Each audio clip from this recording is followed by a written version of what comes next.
വരെ പ്രിയപ്പെട്ട Zacharia sir and ഈ പ്രോഗ്രാമിൽ ജോയിൻ ചെയ്ത പ്രതികൂല കാലാവസ്ഥയാണെങ്കിലും ജോയിൻ ചെയ്ത പ്രിയപ്പെട്ട സുഹൃത്തുക്കളെ, സഹോദരങ്ങളെ, നമ്മൾ എല്ലാ ആഴ്ചകളും നേരത്തെ സക്കറിയ സാർ സൂചിപ്പിച്ച പോലെ എല്ലാ ആഴ്ചകളും ഇത്തരത്തിലുള്ള പ്രോഗ്രാമുകൾ ഓൺലൈനായി സുജിയിലേക്ക് വരാൻ പ്രയാസമുള്ള കുട്ടികൾക്കും രക്ഷിതാക്കൾക്കും അതോടൊപ്പം തന്നെ പ്രോഗ്രാമുകൾ നടത്താറുണ്ട്. അതിൽ കുറെ പേര് ജോയിൻ ചെയ്യുകയും അവരുടെ ഡൗട്ട്സുകൾ ക്ലിയർ ചെയ്യുകയും ചെയ്യുന്ന ഇത് നമുക്ക് അനുഭവങ്ങളുണ്ട്. ഒരുപക്ഷെ നിങ്ങൾ നേരത്തെ ചില പ്രോഗ്രാമിലൊക്കെ കൂടിയിട്ടുണ്ടാവാം. ഏതായിരുന്നാലും വളരെ സന്തോഷം. ഇതിൽ ജോയിൻ ചെയ്ത എല്ലാവരെയും ഒരിക്കൽ കൂടി ഈ പ്രോഗ്രാമിലേക്ക് സ്വാഗതം ചെയ്യുകയാണ്. നമുക്ക് നേരിട്ട് പ്രോഗ്രാമിലേക്ക് കടക്കാം. നേരത്തെ സക്കറിയ സാർ സൂചിപ്പിച്ച പോലെ ഹ്യൂമാനിറ്റി സബ്ജക്റ്റുമായി ബന്ധപ്പെട്ടുകൊണ്ടുള്ള പഠന സാധ്യതകളും അതോടൊപ്പം തന്നെ കരിയർ സാധ്യതകളുമാണ് ഇന്ന് നമ്മൾ ഇതിൽ ഡിസ്കസ് ചെയ്യാൻ ഉദ്ദേശിക്കുന്നത്. പൊതുവെ നമ്മൾ SLC മാർക്ക് കിട്ടിക്കഴിഞ്ഞാൽ SLC റിസൾട്ട് വന്നാൽ പിന്നീട് ആദ്യം നമ്മുടെ മനസ്സിലേക്ക് വരുന്നത് ഒരുപക്ഷെ സയൻസ് ഗ്രൂപ്പ് ആയിരിക്കാം, പിന്നെ കൊമേഴ്സ് ആയിരിക്കാം, പിന്നെ ഹ്യൂമാനിറ്റീസ് ആയിരിക്കാം. അതായിരിക്കാം അതിൻ്റെ ഒരു ഓർഡർ ആയിട്ട് നമ്മൾ കൊടുക്കാറും. പക്ഷെ എന്താണ് നമ്മൾ പഠിക്കുന്നത് എന്നും നമ്മുടെ കഴിവുകൾ എന്ത് എന്നുള്ളത് മനസ്സിലാക്കാതെയാണ് നമ്മൾ ആ രീതിയിലുള്ള ഒരു അപേക്ഷാ ഫോം സമർപ്പിക്കലും ഓൺലൈനായിട്ട് സബ്മിറ്റ് ചെയ്യലും ഒക്കെ ചെയ്യുന്നത്. പക്ഷെ കൃത്യമായി നമ്മളൊരു കോഴ്സ് സെലക്ട് ചെയ്യുമ്പോൾ നമ്മൾ ആദ്യമേ എന്താണ് മനസ്സിലാക്കേണ്ടത് എന്നാണ് കുറച്ച് പോയിന്റുകളിലൂടെ ഞാൻ ആദ്യം സൂചിപ്പിക്കുന്നത്. ഒരു കരിയർ പ്ലാനിങ്ങുമായി ബന്ധപ്പെട്ടുകൊണ്ട് നമ്മൾ ചിട്ടയായ ഒരു രീതി നമുക്കില്ല എങ്കിൽ നമ്മളെ പഠനം പിന്നീട് ഒരു കരിയറിലേക്ക് എത്താൻ സാധിക്കാത്ത രൂപത്തിലാകും എന്നുള്ളതാണ് ആദ്യമേ സൂചിപ്പിക്കാനുള്ളത്. SLC കഴിഞ്ഞ എല്ലാവർക്കും പഠിക്കാൻ പറ്റുന്ന ഒരു സബ്ജക്റ്റ് അല്ല സയൻസ് ഗ്രൂപ്പ്. SLC പഠിച്ച എല്ലാ കുട്ടികൾക്കും ഈസി ആയിട്ട് പഠിക്കാൻ പറ്റുന്ന ഒരു സബ്ജക്റ്റ് അല്ല ഒരു ഏരിയ അല്ല ഹ്യൂമാനിറ്റീസ്. അതേ രൂപത്തിൽ തന്നെ കൊമേഴ്സും. നമ്മുടെ കഴിവുകളും താല്പര്യങ്ങളും എന്ത് എന്ന് നമ്മൾ ആമുഖമായി നമ്മളൊന്ന് മനസ്സിലാക്കണം എന്നുള്ളതാണ് എനിക്ക് ആദ്യമേ പറയാനുള്ളത്. പ്രത്യേകിച്ച് നമ്മുടെ കോഴ്സുകൾ, നമ്മൾ ഹയർ സ്റ്റഡീസിന് പോകുന്നത് എന്ത് എന്നുള്ളത് ആദ്യമേ മനസ്സിലാക്കി നമ്മളൊരു SLC കഴിഞ്ഞതിന് ശേഷം +2 സെലക്ട് ചെയ്യുകയാണെങ്കിൽ തീർച്ചയായിട്ടും നമുക്ക് അതുമായി ബന്ധപ്പെട്ടുകൊണ്ട് കൃത്യമായ ഒരു കരിയർ എയിമിലേക്ക് എത്തിച്ചേരാൻ കഴിയുമെന്നുള്ളതാണ്. ഏത് ഗ്രൂപ്പ് പഠിച്ചാലും ജോലി സാധ്യതകളുണ്ട്. ഏത് ഗ്രൂപ്പാണെങ്കിലും. ഇന്ത്യയിലെ ഏറ്റവും ടോപ്പ് ലെവലിലുള്ള 3 ആളുകളെ കുറിച്ച് പറയുകയാണെങ്കിൽ ഒന്ന് prime minister, president, prime minister, supreme കോടതി ചീഫ് ജസ്റ്റിസ് ആണ്. സുപ്രീം കോടതി ചീഫ് ജസ്റ്റിസ്, പ്രൈം മിനിസ്റ്റർ, അതോടൊപ്പം തന്നെ പ്രസിഡന്റ്, പ്രൈം മിനിസ്റ്ററും നമുക്ക് ഒരു പക്ഷേ ഒരു കോഴ്സ് കഴിഞ്ഞ് വരുന്ന ആളുകളല്ല. അത് നമ്മുടെ സ്വാധീനങ്ങളൊക്കെ ഉണ്ടെങ്കിൽ നമുക്ക് ആ മേഖലയിലേക്ക് എത്തിപ്പെടാൻ കഴിയും. പ്രത്യേകിച്ച് ഇലക്ഷനിലൊക്കെ മത്സരിച്ച് ജയിച്ച ആളുകളോ പൊളിറ്റിക്കൽ സ്വാധീനങ്ങൾ ഉണ്ടെങ്കിൽ ആ മേഖലയിലേക്ക് എത്തിപ്പെടാൻ പറ്റും. പക്ഷെ മൂന്നാമത്തെ ഏറ്റവും ഉയർന്ന പോസ്റ്റായ സുപ്രീം കോടതി ചീഫ് ജസ്റ്റിസ് ആവണമെങ്കിൽ നിർബന്ധമായും ഒരു കോഴ്സ് പഠിക്കണം. ആ കോഴ്സ് ഏതെന്ന് നിങ്ങൾക്കറിയാം. നിങ്ങളോട് ഓൺലൈൻ ആയതുകൊണ്ട് അങ്ങനെ ചോദിക്കുന്നില്ല. നമുക്കറിയാവുന്നതാണ്. ജസ്റ്റിസ് ആവണമെങ്കിൽ അല്ലെങ്കിൽ ജഡ്ജി ആവണമെങ്കിൽ സ്വാഭാവികമായി നമ്മൾ കംപ്ലീറ്റ് ചെയ്യേണ്ട കോഴ്സ് LLB ആണ്. LLB കംപ്ലീറ്റ് ചെയ്ത ഒരാൾക്ക് സുപ്രീം കോടതി ചീഫ് ജസ്റ്റിസ് വരെ ആകാൻ കഴിയും. അപ്പൊ ഇന്ത്യയിലെ ഏറ്റവും ടോപ്പ് ലെവലിലുള്ള സുപ്രീം കോടതി ചീഫ് ജസ്റ്റിസ് എന്നുള്ള ഒരു പോസ്റ്റിലേക്ക് വരണമെങ്കിൽ തീർച്ചയായിട്ടും നമ്മൾ പഠിക്കേണ്ട ഒരു കോഴ്സാണ് LLB എന്ന് പറയുന്നത്. ആ LLBയുടെ ഞാൻ LLB പറയാൻ കാരണം ആ LLBക്ക് ഏതാണ് ഫ്ലെക്സിബിൾ ആയ ഗ്രൂപ്പ് എന്ന് ചോദിച്ചാൽ, ഏറ്റവും ഫ്ലെക്സിബിൾ ആയ ഗ്രൂപ്പ് ഏതെന്ന് ചോദിച്ചാൽ നമുക്ക് കണ്ണടച്ചുകൊണ്ട് നമുക്ക് പറയാൻ പറ്റും ഏറ്റവും ഫ്ലെക്സിബിൾ ആയ ഗ്രൂപ്പ് ഹ്യൂമാനിറ്റീസ് ആണ് എന്ന്. ഇപ്പൊ ഹ്യൂമാനിറ്റീസ് ഗ്രൂപ്പ് കഴിഞ്ഞ ആളുകൾക്ക് സുപ്രീം കോടതി ചീഫ് ജസ്റ്റിസ് വരെ എന്ന് പറഞ്ഞാൽ ഇന്ത്യയിലെ ഏറ്റവും ടോപ്പ് തലത്തിലുള്ള ഒരു പോസ്റ്റ് വരെ എത്താൻ കഴിയും എന്നുള്ളതാണ് ആമുഖമായി ഞാൻ നിങ്ങളോട് സൂചിപ്പിക്കുന്നത്. പക്ഷെ എല്ലാ കുട്ടികൾക്കും ഹ്യൂമാനിറ്റീസ് എടുത്തുകൊണ്ട് സുപ്രീം കോടതി ചീഫ് ജസ്റ്റിസ് ആവാൻ പറ്റില്ല. അതിനാണ് ഞാൻ ആമുഖമായി നേരത്തെ സൂചിപ്പിച്ച കരിയർ പ്ലാനിങ്ങുമായി ബന്ധപ്പെട്ടുകൊണ്ട് നമ്മൾ മനസ്സിലാക്കേണ്ട കാര്യങ്ങളെ കുറിച്ച് സൂചിപ്പിച്ചത്.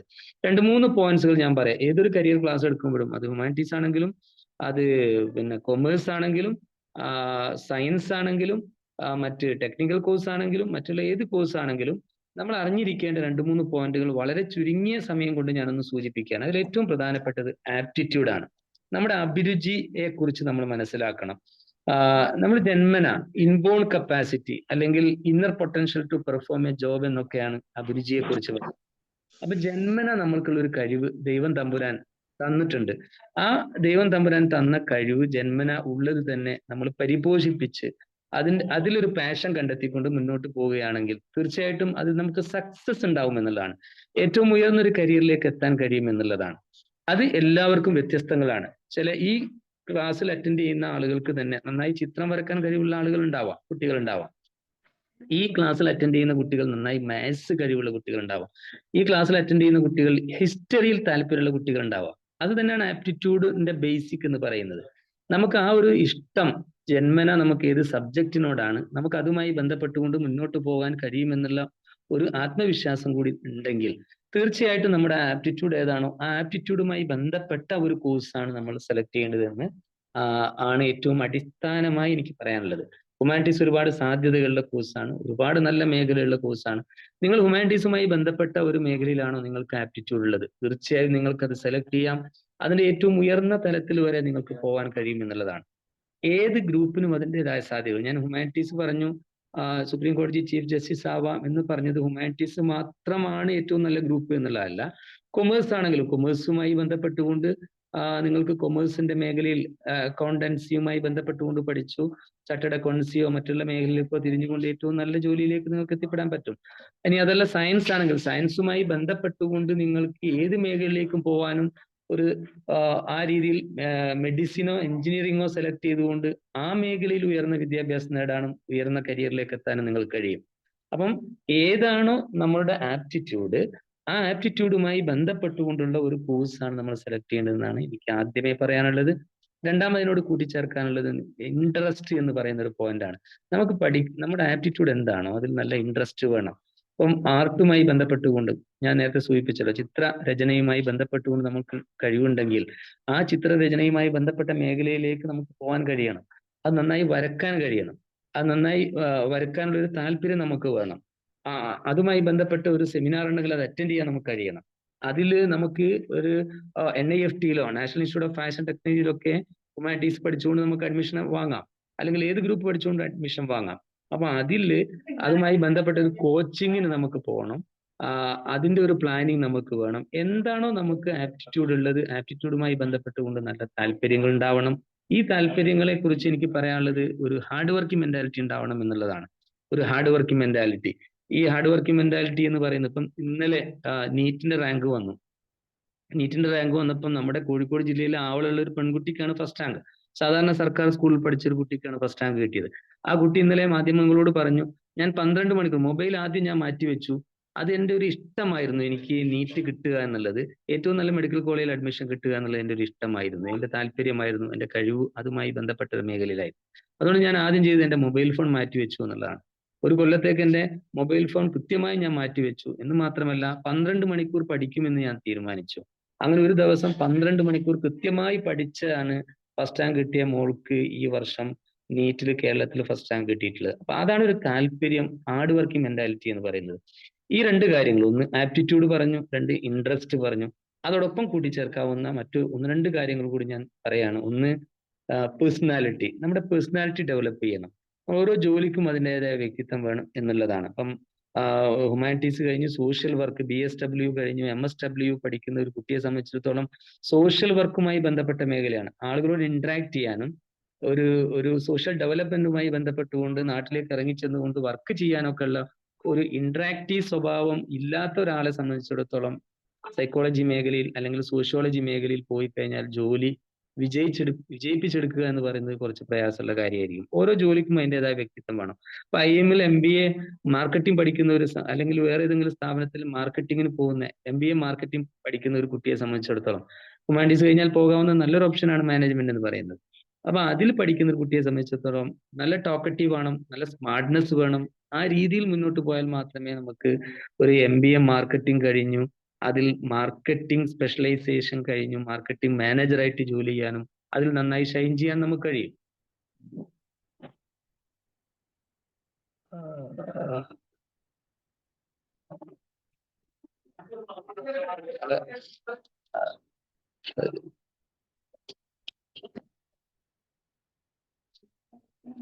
കേൾക്കുന്നുണ്ടോ? ഇപ്പോഴും കേൾക്കുന്നുണ്ടോ? ഒന്ന് ബ്രേക്ക് ആയിരുന്നു എന്റെ അടുക്ക്. കേൾക്കുന്നുണ്ട്. Okay okay. അപ്പം ആ രീതിയിൽ നമ്മുടെ പേഴ്സണാലിറ്റി ഡെവലപ്പ് ചെയ്ത് വരിക എന്ന് പറയുന്നത് വളരെ പ്രധാനപ്പെട്ട ഒരു കാര്യമാണ്.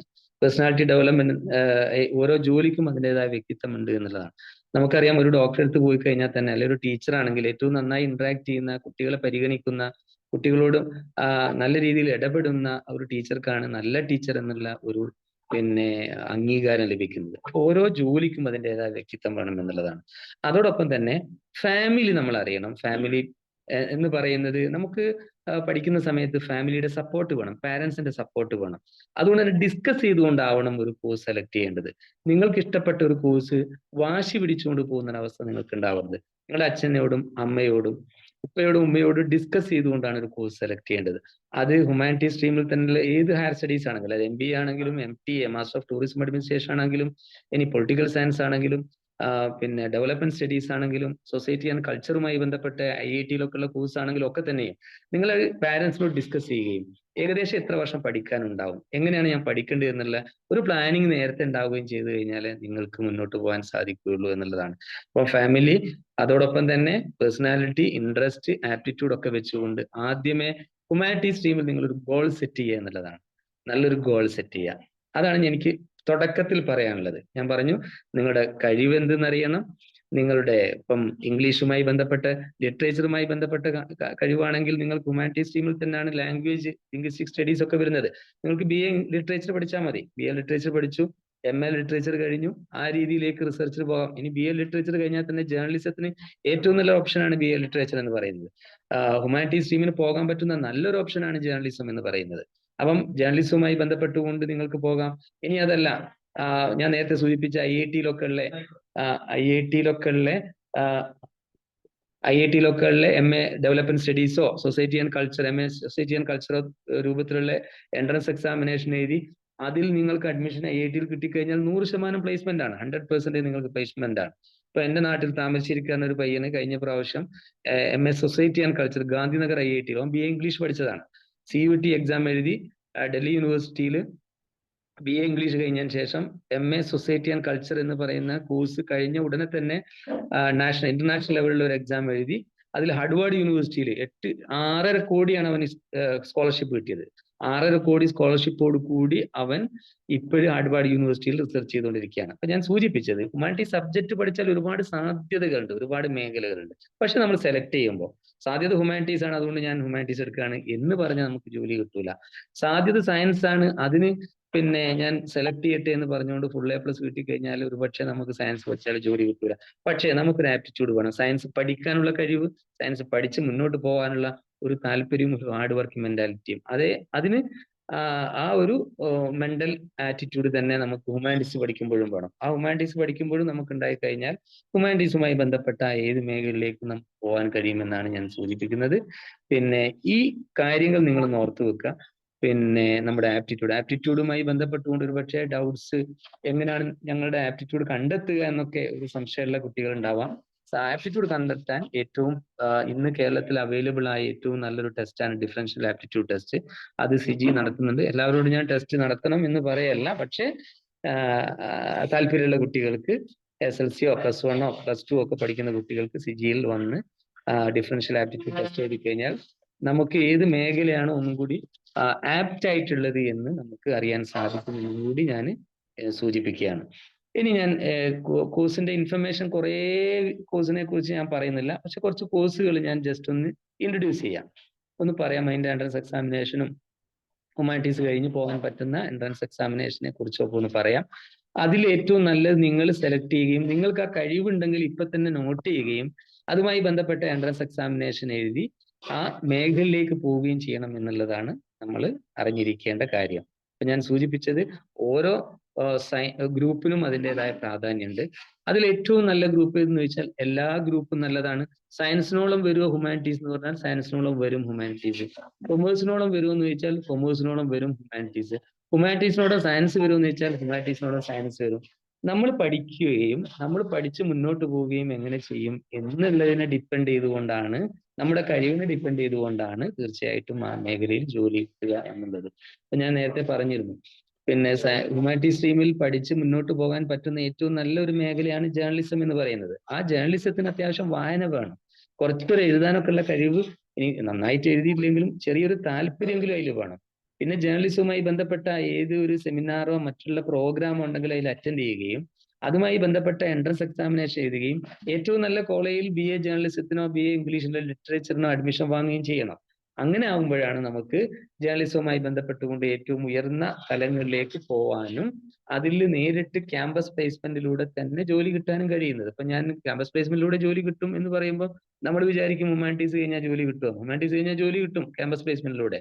ഞാനീ പറഞ്ഞല്ലോ നേരത്തെ, IIT-ലൊക്കെ ഉള്ള MA ഡെവലപ്മെന്റ് സ്റ്റഡീസോ അല്ലെങ്കിൽ MA സൊസൈറ്റി ആൻഡ് കൾച്ചറോ അല്ലെങ്കിൽ MA ഇംഗ്ലീഷോ ഒക്കെ പഠിച്ചാൽ തന്നെ നേരിട്ട് ജോലി കിട്ടുന്ന ഒരു പ്രവണത നമ്മുടെ നാട്ടിൽ ഇപ്പോഴുണ്ട്. മാത്രമല്ല Indian institute of mass communication Delhi, ഞാൻ നേരത്തെ പറഞ്ഞ ജേർണലിസം ആയി ബന്ധപ്പെട്ട ഇന്ത്യയിലെ നമ്പർ 1 ഇൻസ്റ്റിറ്റ്യൂട്ട് ആണ് Indian institute of journalism mass communication. ഡൽഹിയിൽ പഠിച്ച 100% കുട്ടികൾക്കും പ്ലേസ്മെന്റ് ഉണ്ട്. അതും വിദേശത്തിലെ അൽ ജസീറ പോലുള്ള പിന്നെ വാഷിംഗ്ടൺ ടൈംസ് പോലുള്ള ഇന്ത്യയിലുള്ള NDTV പോലുള്ള ഇന്ത്യയിലെ ഏറ്റവും നല്ല മാധ്യമങ്ങളിലോ വിദേശ കമ്പനികളുമായി ബന്ധപ്പെട്ട് വിദേശത്തുള്ള മാധ്യമങ്ങളിലോ നേരിട്ട് പ്ലേസ്മെന്റ് നടത്തുന്ന ഒരു സ്ഥാപനമാണ് Indian institute of mass communication Delhi. അപ്പം ജേർണലിസത്തിൽ താല്പര്യമുള്ള കുട്ടി നിർബന്ധമായും ഹ്യൂമാനിറ്റീസ് സെലക്ട് ചെയ്ത് ആ ഹ്യൂമാനിറ്റീസ് നന്നായി പഠിച്ചു BA ഇംഗ്ലീഷോ അല്ലെങ്കിൽ BA ജേർണലിസമോ CUT എക്സാമിനേഷൻ എഴുതി ഇന്ത്യയിലെ ഏറ്റവും നല്ല യൂണിവേഴ്സിറ്റിയിൽ തന്നെ ഡിഗ്രി അഡ്മിഷൻ വാങ്ങി ആ ഡിഗ്രി അഡ്മിഷൻ കഴിഞ്ഞതിന് ശേഷം എൻട്രൻസ് എക്സാമിനേഷൻ എഴുതി Indian institute of mass communication ഡൽഹിയിൽ അഡ്മിഷൻ വാങ്ങിക്കഴിഞ്ഞാൽ നിങ്ങൾക്ക് ആ മേഖലയിൽ 100% പ്ലേസ്മെന്റ് ആണ്. അപ്പൊ ഞാൻ സൂചിപ്പിച്ച അതാണ്, നമുക്ക് ഏത് കോഴ്സ് പഠിച്ചാലും നമ്മുടെ കഴിവിനനുസരിച്ച് കൊണ്ടാണെങ്കിൽ, നമ്മുടെ താല്പര്യത്തിനനുസരിച്ച് കൊണ്ടാണെങ്കിൽ, നമ്മുടെ പാഷൻ അനുസരിച്ച് കൊണ്ടാണെങ്കിൽ ആ മേഖലയിലേക്ക് പോകാൻ കഴിയും എന്നുള്ളതാണ് ഞാൻ സൂചിപ്പിച്ചത്. ഇനി ഞാൻ കുറച്ച് കോഴ്സിനെ കുറിച്ച് ഞാൻ പരിചയപ്പെടുത്താം. ആദ്യം തന്നെ ഞാൻ നേരത്തെ സൂചിപ്പിച്ച ജേർണലിസം തന്നെയാണ് ഒന്നാമത്തത്. ജേർണലിസം ഹ്യൂമാനിറ്റീസ് സ്ട്രീം കഴിഞ്ഞിട്ട് ഏറ്റവും ഫ്ലെക്സിബിൾ ആയിട്ട് പോകാൻ പറ്റുന്ന ഒരു മേഖലയാണ് ജേർണലിസം എന്ന് പറയുന്നത്. അപ്പൊ നിങ്ങൾ നോട്ട് ചെയ്യണം, നിങ്ങൾക്ക് ആർക്കെങ്കിലും ആ ഒരു താല്പര്യമോ കഴിവോ ഉണ്ടെങ്കിൽ നിർബന്ധമായി നിങ്ങൾ സെലക്ട് ചെയ്തോളൂ, അല്ലെങ്കിൽ ഉറപ്പായിട്ട് നിങ്ങൾ സെലക്ട് ചെയ്തോളൂ ജേർണലിസം എന്ന് പറയുന്ന കോഴ്സ്. അതിന് വേണ്ടത് കുറച്ചൊരു വായനാശീലം, പുസ്തകങ്ങൾ വായിക്കുക, അതോടൊപ്പം തന്നെ ജേർണലിസവുമായി ബന്ധപ്പെട്ട മേഖലയിലുള്ള ഏതെങ്കിലും ആർട്ടിക്കിൾസോ അല്ലെങ്കിൽ എന്തെങ്കിലും പ്രൊജക്ട്, സെമിനാർ മറ്റുള്ളതൊക്കെ കണ്ടു കഴിഞ്ഞാൽ നമുക്കത് അറ്റൻഡ് ചെയ്യാനൊക്കെ ഉള്ള ഒരു ശ്രമം ഉണ്ടാവുക എന്നുള്ളതാണ്. മാധ്യമങ്ങളൊക്കെ നടത്തുന്ന, പത്രങ്ങളൊക്കെ നടത്തുന്ന, മീഡിയ ഒക്കെ, മറ്റുള്ള മീഡിയാസ് ഒക്കെ നടത്തുന്ന ചില പ്രോഗ്രാമുകളൊക്കെ അറ്റൻഡ് ചെയ്യുകയും അങ്ങനെ ഒരു താല്പര്യം ഉണ്ടാക്കിയെടുക്കുകയും ചെയ്യുക. ഞാൻ നേരത്തെ പറഞ്ഞു ഇന്ത്യയിൽ ഏറ്റവും ഉയർന്ന സ്ഥാപനമാണ് Indian institute of mass communication Delhi. അതിൽ master of communication and journalism എന്ന് പറയുന്ന MCJ എന്ന കോഴ്സാണ് അതിന്റെ പോസ്റ്റ് ഗ്രാജുവേഷൻ ആയിട്ടുള്ളത്. പക്ഷെ Indian institute of mass communication ഡൽഹിയിൽ തന്നെ നിങ്ങൾക്ക് അഡ്മിഷൻ കിട്ടിയില്ല എങ്കിൽ നിങ്ങൾ ടെൻഷൻ ആകുകയൊന്നും വേണ്ട. ഈ മാസ് കമ്മ്യൂണിക്കേഷൻ ഡിപ്പാർട്ട്മെന്റ് ഇന്ത്യയിലുള്ള യൂണിവേഴ്സിറ്റിയിലൊക്കെ മാസ് കമ്മ്യൂണിക്കേഷൻ ഡിപ്പാർട്ട്മെന്റ്, ഏകദേശം ഓൾമോസ്റ്റ് എല്ലാ യൂണിവേഴ്സിറ്റിയിലും മാസ് കമ്മ്യൂണിക്കേഷൻ ഡിപ്പാർട്ട്മെന്റ് ഉണ്ട്.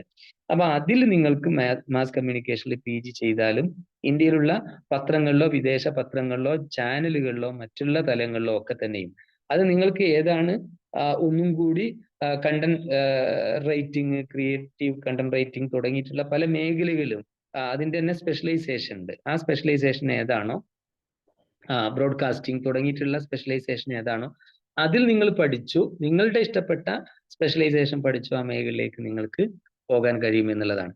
ഇനി അത് എന്റെ താഴെ ഞാൻ പറഞ്ഞല്ലോ എല്ലാ യൂണിവേഴ്സിറ്റിയിലും മാസ് കമ്മ്യൂണിക്കേഷൻ ഡിപ്പാർട്ട്മെന്റുകളുണ്ട്. ഇപ്പം സെൻട്രൽ യൂണിവേഴ്സിറ്റിയിലൊക്കെ ഉള്ള MCJക്ക് അഡ്മിഷൻ കിട്ടുന്നത് നിങ്ങൾ CUT PG എൻട്രൻസ് എക്സാമിനേഷൻ മുഖേനയാണ്.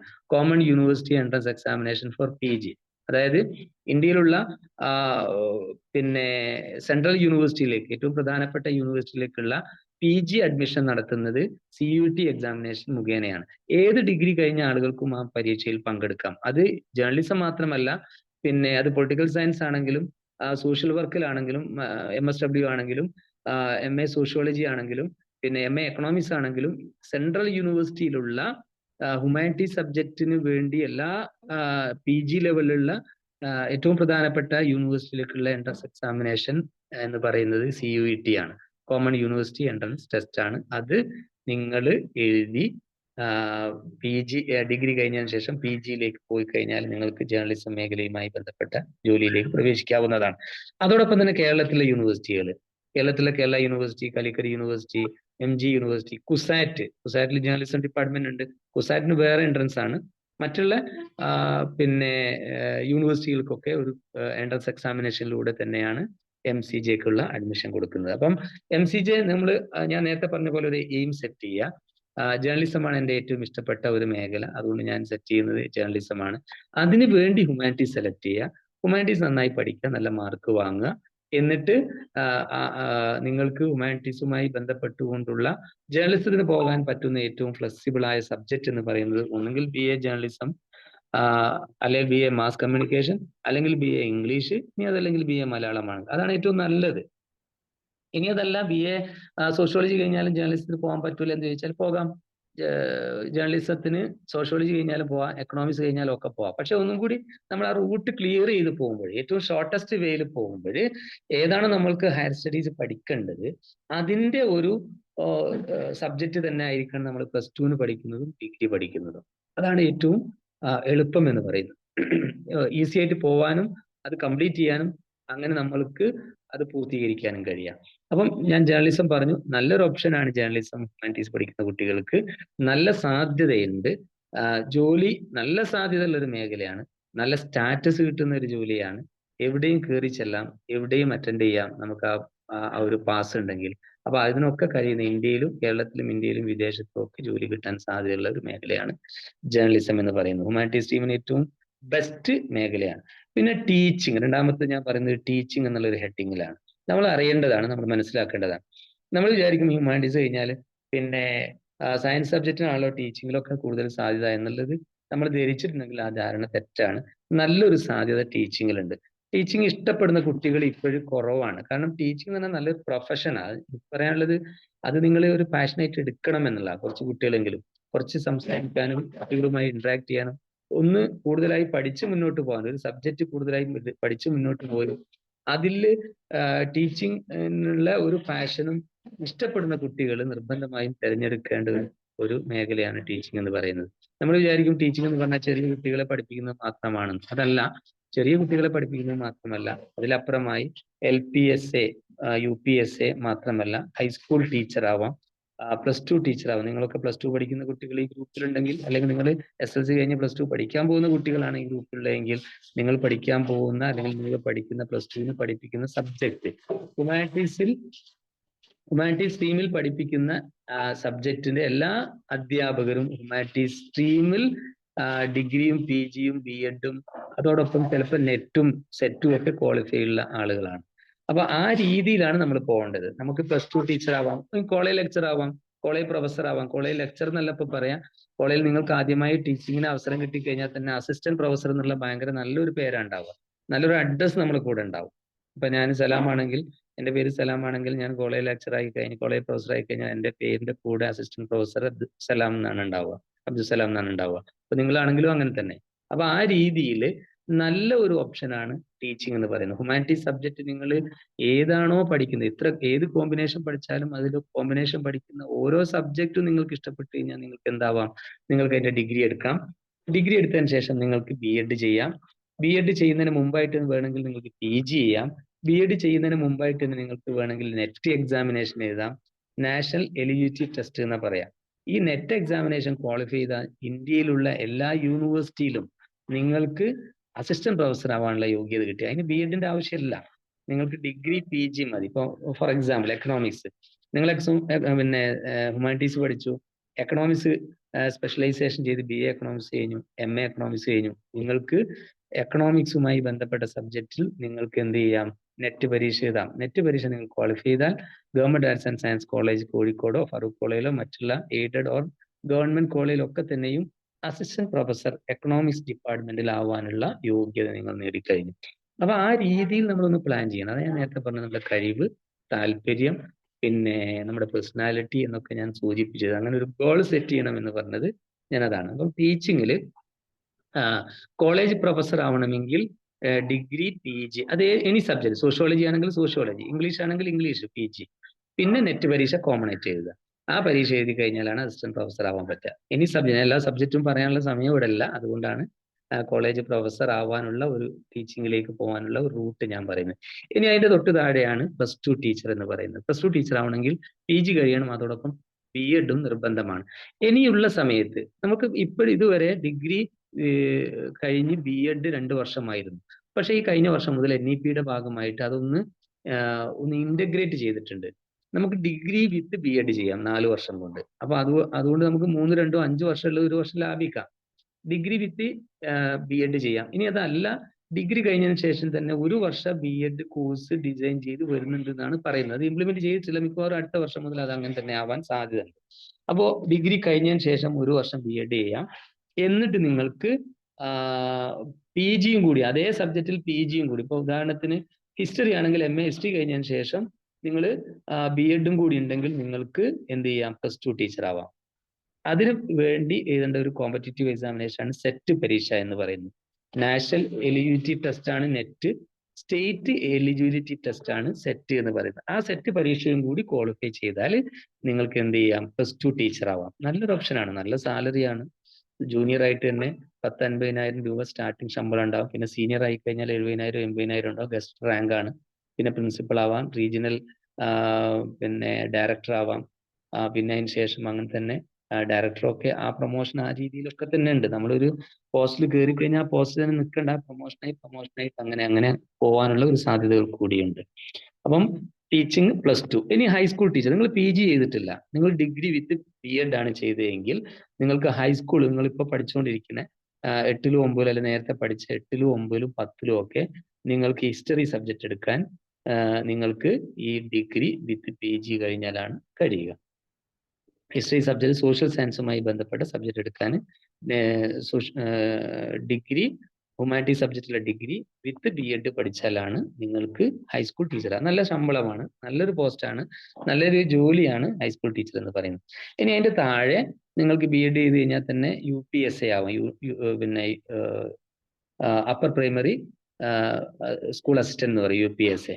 അപ്പം UPSA LPSA നിങ്ങൾക്കാവാം. അതും ഡിഗ്രി BEd കഴിയാം. പിന്നെ അതോടൊപ്പം തന്നെ +2 കഴിഞ്ഞ് നേരിട്ട് DL diploma in elementary education എന്ന് പറയുന്ന, നേരത്തെ TTC ആയിരുന്നു, ഇപ്പോൾ DLED എന്നാ പറയാം, ഡിപ്ലോമ ഇൻ എലിമെന്ററി എഡ്യൂക്കേഷൻ എന്നാണ് പറയാം.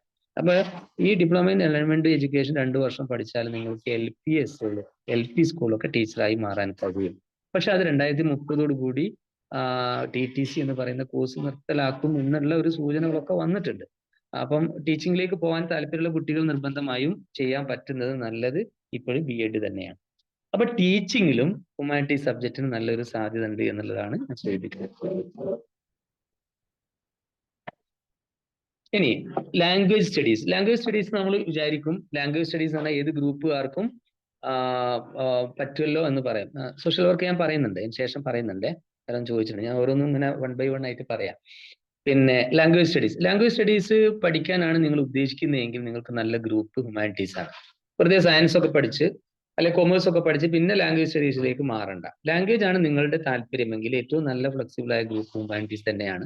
ആ ഹ്യൂമാനിറ്റീസ് പഠിക്കുമ്പോൾ കുറച്ച് നമ്മൾ വായനാശീലം ഉണ്ടാവും, കുറച്ച് പിന്നെ ചരിത്രങ്ങളും മറ്റുള്ളതൊക്കെ പഠിക്കും. അതോടൊപ്പം തന്നെ നമ്മൾ ലിറ്ററേച്ചറിലേക്ക് നമുക്ക് നേരിട്ട് പോകാനും കഴിയും. ലാംഗ്വേജിൽ IFFU എന്ന് പറയുന്ന ഒരു യൂണിവേഴ്സിറ്റി, ഇംഗ്ലീഷാണ് പഠിക്കുന്നതെങ്കിൽ English and foreign language university എന്ന് പറയുന്ന ഒരു യൂണിവേഴ്സിറ്റി തന്നെ ഹൈദരാബാദിലുണ്ട്. ഡിഗ്രി കഴിഞ്ഞിട്ട് എൻട്രൻസ് എക്സാമിനേഷൻ നിങ്ങൾക്ക് അതിൽ അഡ്മിഷൻ കിട്ടാം, PGക്ക് അഡ്മിഷൻ കിട്ടാം, റിസർച്ച് വിത്ത് PG ഉണ്ട്, PhD നേരിട്ട് ചെയ്യാൻ പറ്റും. അങ്ങനെയുള്ള ഓപ്ഷൻസ് ഒക്കെ ലാംഗ്വേജിൽ. മലയാളത്തിന് വേണ്ടി നമ്മുടെ നാട്ടിൽ മലയാളം തുഞ്ചൻപറമ്പ് തിരൂര് ഒരു മലയാളം യൂണിവേഴ്സിറ്റി തന്നെ ഉണ്ട്. അപ്പൊ മലയാളവുമായി ബന്ധപ്പെട്ടുകൊണ്ട് നിങ്ങൾക്ക് പോകണമെങ്കിൽ അങ്ങനെ ചെയ്യാം. സംസ്കൃതത്തിന് വേണ്ടി നമുക്ക് ശ്രീ ശങ്കരാചാര്യ യൂണിവേഴ്സിറ്റി തന്നെ ഉണ്ട്, അതിന്റെ സെന്ററുകളും ഉണ്ട്. അപ്പൊ സംസ്കൃതമാണ് നിങ്ങൾക്ക് പഠിക്കാൻ ആഗ്രഹിക്കുന്നതെങ്കിൽ നിങ്ങൾക്ക് സംസ്കൃത കാലടിയിലുള്ള ശ്രീ ശങ്കരാചാര്യ യൂണിവേഴ്സിറ്റിയിൽ സംസ്കൃതം പഠിക്കാം. അതുമായി ബന്ധപ്പെട്ടുകൊണ്ട് ഹയർ സ്റ്റഡി പഠിച്ചിട്ട് നിങ്ങൾക്ക് ടീച്ചിങ്ങിലേക്ക് പോകാം, അല്ലെങ്കിൽ വേറെ ഏതെങ്കിലും മേഖലയിലേക്കൊക്കെ പോകാൻ കഴിയും. ഹിന്ദിയാണ് ലാംഗ്വേജ് നിങ്ങൾക്ക് ഇഷ്ടമുണ്ടെങ്കിൽ നിങ്ങൾക്ക് ഹ്യൂമാനിറ്റീസ് എടുത്ത് സെക്കൻഡ് ലാംഗ്വേജ് ഹിന്ദി ആണെങ്കിൽ അതിന്റെ BA Hindi then MA Hindi പഠിച്ചുകൊണ്ട് നിങ്ങൾക്ക് ആ മേഖലയിലേക്ക് നല്ല സാധ്യതകൾ ആ മേഖലയിലുണ്ട്. ഏത് സബ്ജക്റ്റ് ആണോ നിങ്ങൾ പഠിക്കുന്നത് ആ സബ്ജക്റ്റുമായി ബന്ധപ്പെട്ടുകൊണ്ട് ലാംഗ്വേജ് ഏതാണോ നിങ്ങൾക്ക് ഇഷ്ടം,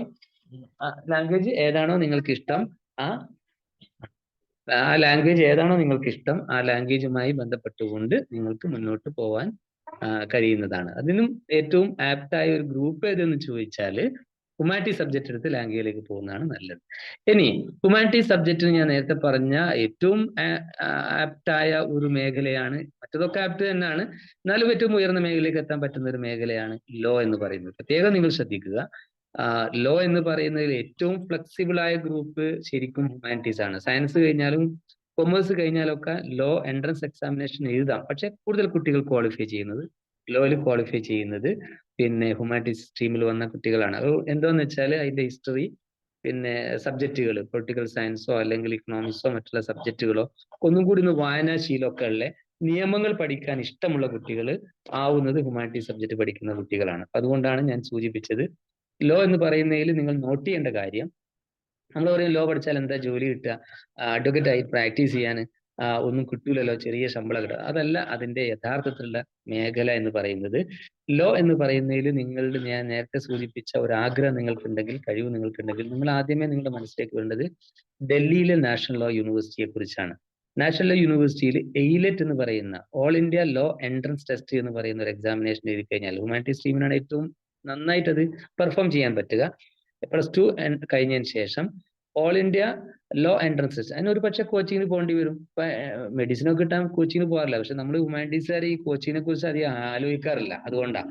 പക്ഷേ ഈ എയിലെറ്റിന് കോച്ചിങ് ഉണ്ട്. കോച്ചിങ്ങിന് പോയി കഴിഞ്ഞാൽ നിങ്ങൾക്കത് സെലക്ഷൻ കിട്ടിക്കഴിഞ്ഞാൽ 100% പ്ലേസ്മെന്റ് നേരിട്ട് വേണേൽ കിട്ടും അവിടെ.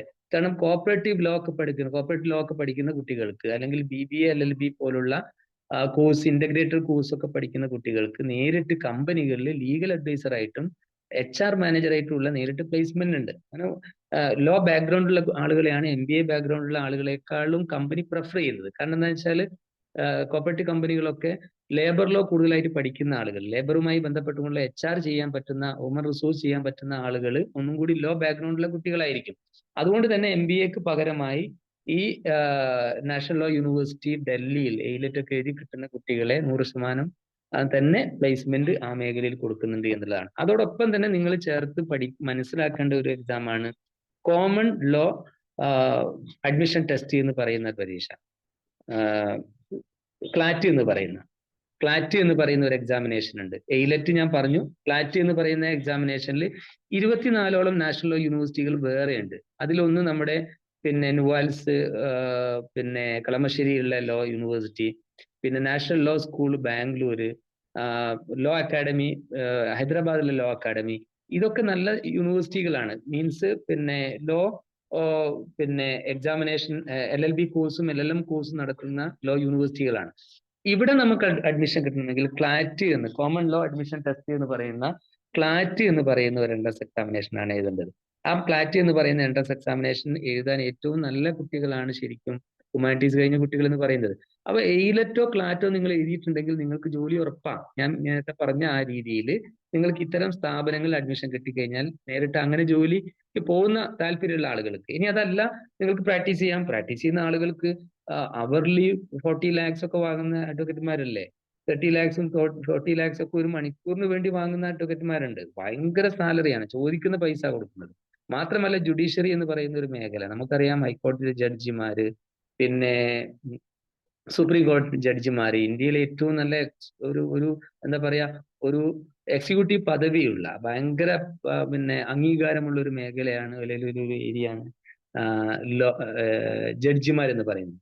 ഞാനൊരു പ്രോഗ്രാമിൽ എൻ്റെ കൂടെ ഒരു ജഡ്ജി ഉണ്ടായിരുന്നു, ജുഡീഷ്യൽ മജിസ്ട്രേറ്റ് ഉണ്ടായിരുന്നു. അദ്ദേഹം ഡിഗ്രി കഴിഞ്ഞതിന് +2 ഹ്യൂമാനിറ്റീസ് കഴിഞ്ഞതിന് ശേഷം ലോ എഴുതിയതാണ്. യങ് ആണ് ആള്. ജസ്റ്റ് കഴിഞ്ഞ് ഒരു 4 വർഷത്തിനുള്ള അദ്ദേഹത്തിന് ജുഡീഷ്യൽ മജിസ്ട്രേറ്റ് ആയിട്ട് ജോലി കിട്ടി.